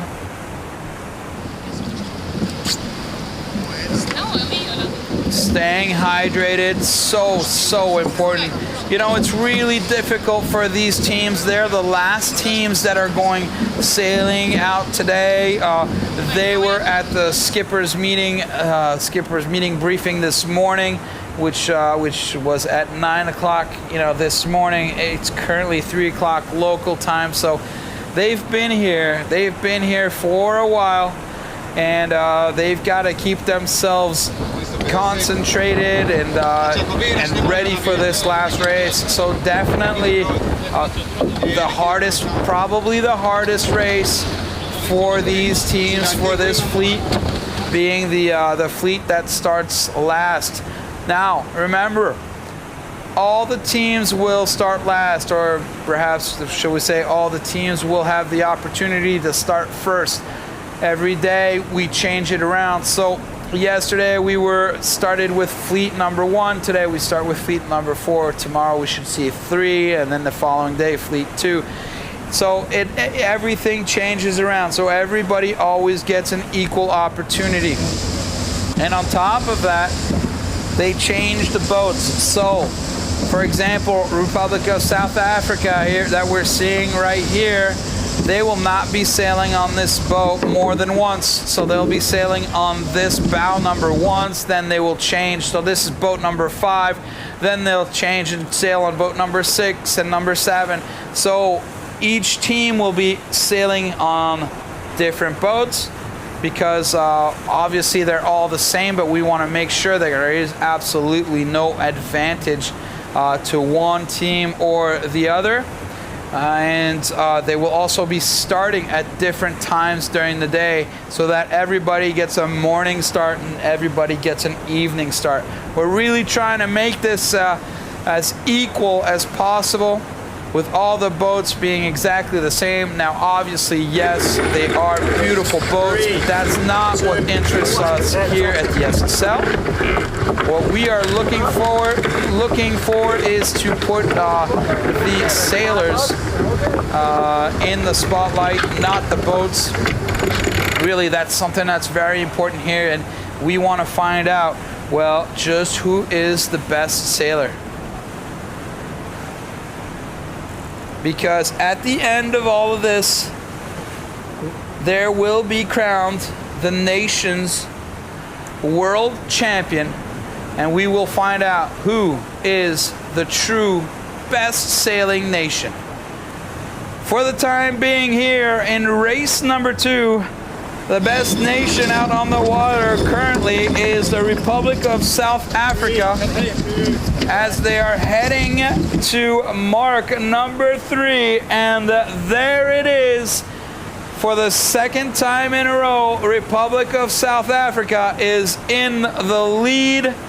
This is the second windward mark that they are in the lead. That was a much cleaner hoist right there. No issue with the tack line. Very good hoist right there from the Republic of South Africa. So currently, if they keep this up, it's looking like perhaps, just perhaps, they're going to put a win and 4 points on the leaderboard. They have a very, very nice lead right there.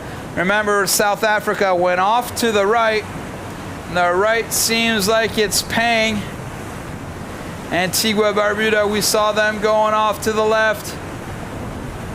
We also saw Portugal go off to the right and then come back to the center. So not easy right now for any one of these teams, especially the last 3 teams here. Republic of South Africa definitely finding more wind than the others with a clear lead right there. Over a minute lead on the second place. So here comes Croatia. Croatia managing to come back and get in front of Team Portugal. Let's see how this hoist goes for Team Croatia.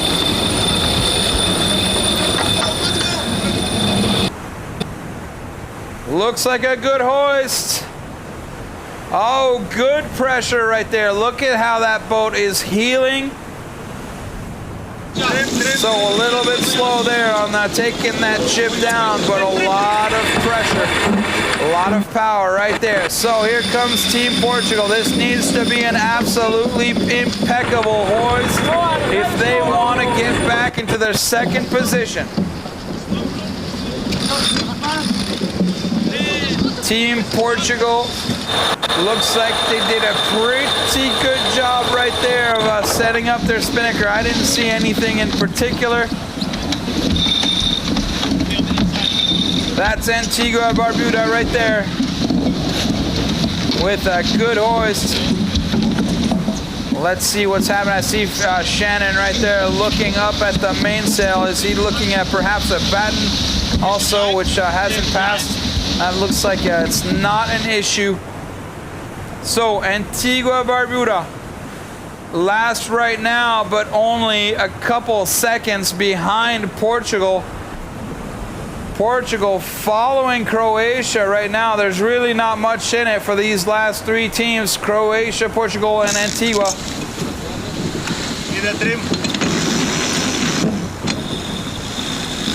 Oh, there's some pressure. Portugal can now put the pressure on as Antigua is attacking everybody.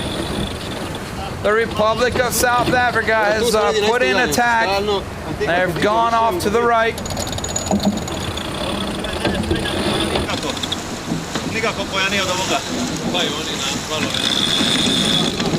Discussions going on here, casually.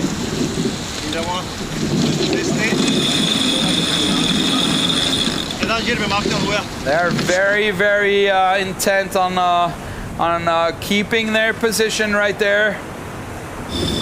You can tell they're looking back behind them. Here comes the Republic of South Africa putting in their second jibe. So they have 2 jibes put in, and they have a 160-meter lead.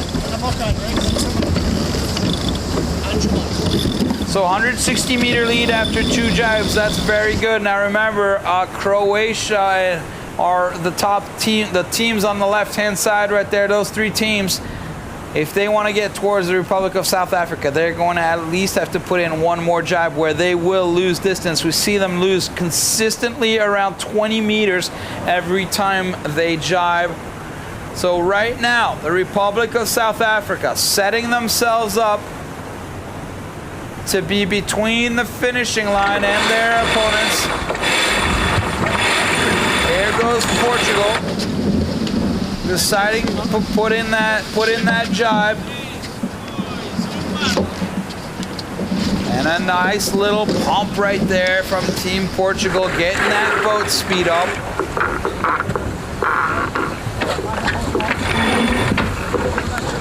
São aqui 3 da barra. Parar aqui, mas parece que tem uma opção.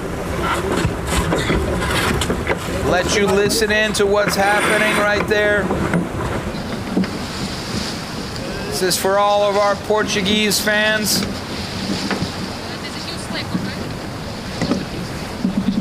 Letting you listen a little bit to what they're saying.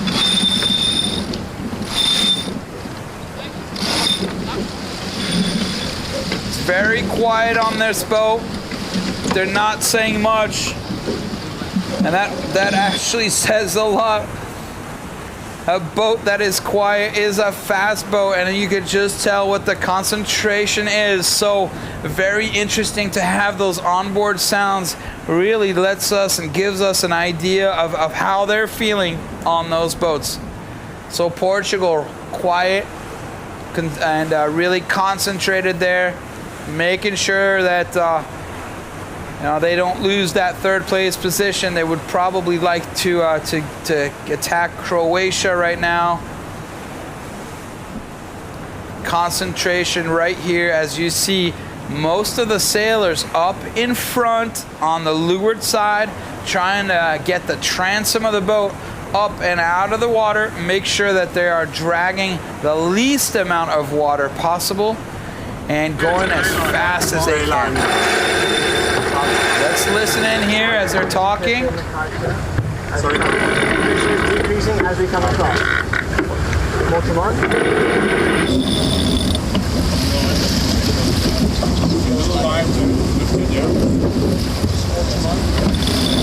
So just little discussions there from Ian, deciding what they want to do. I just heard continue, so it's a little bit hard to hear and to understand as the grinder is doing his job and the winches are turning. But they look like they feel pretty comfortable where they are and managing every once in a while to catch a wave and keep their lead.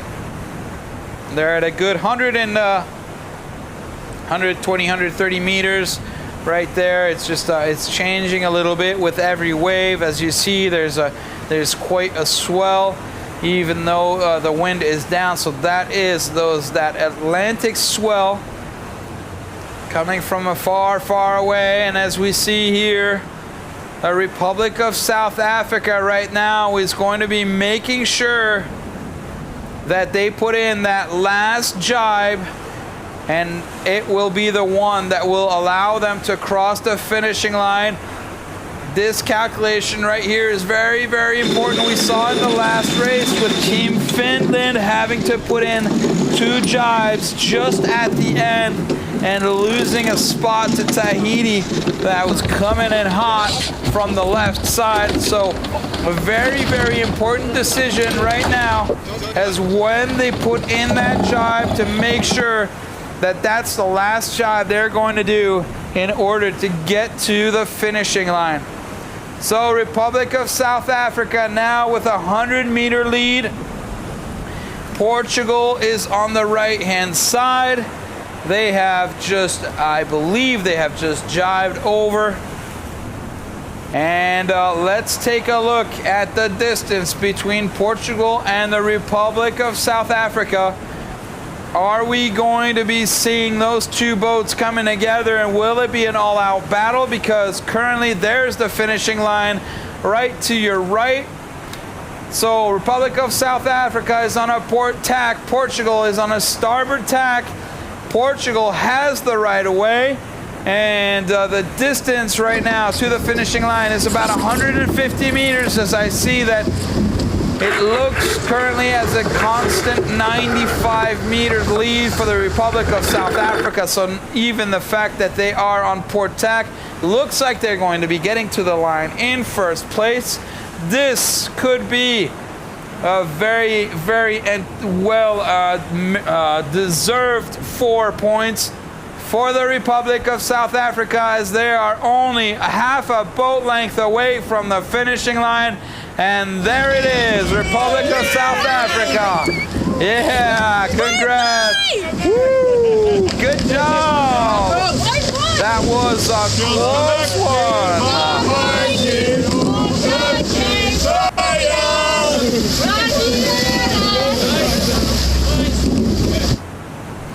And here comes Team Portugal crossing the line right now. So Team Portugal doing a good job at keeping the pressure right there on the Republic of South Africa, which is still celebrating.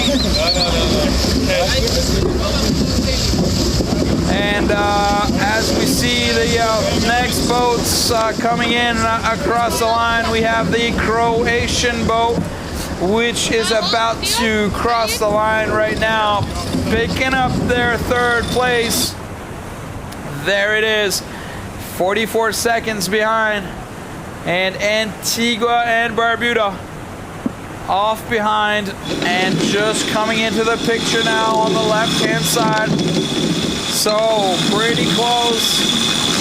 I mean, we've seen closer for sure, but they've managed to come back. Antigua, Bermuda, there was a much bigger gap as they got up, as they were racing earlier.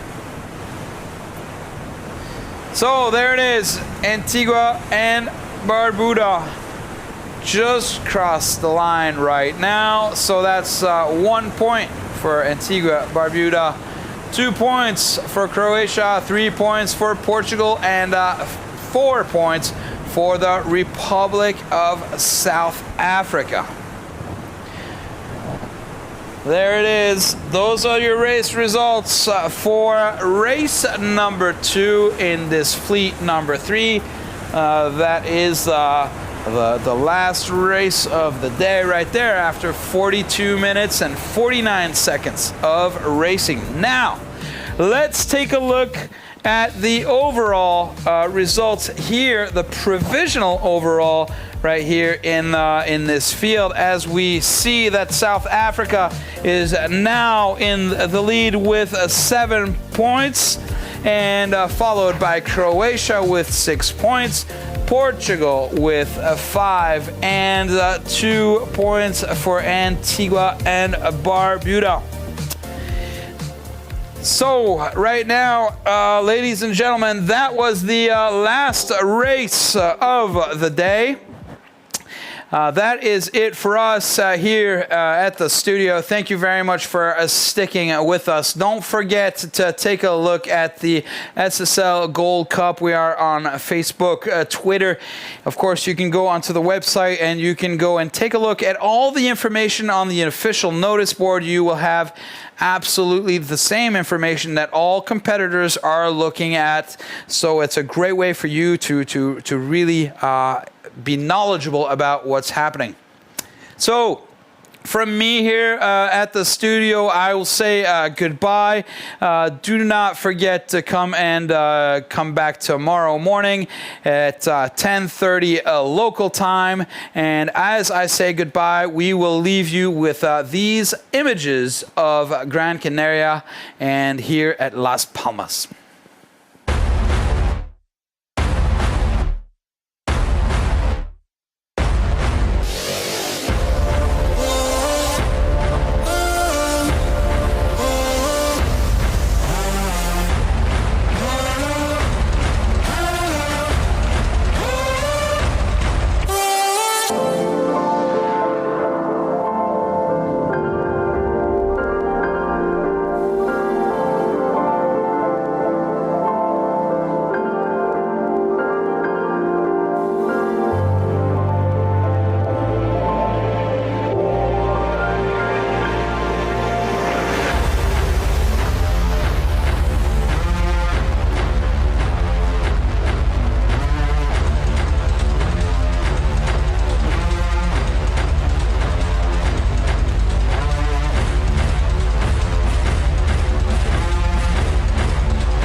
go for main engine start. We have main engine start.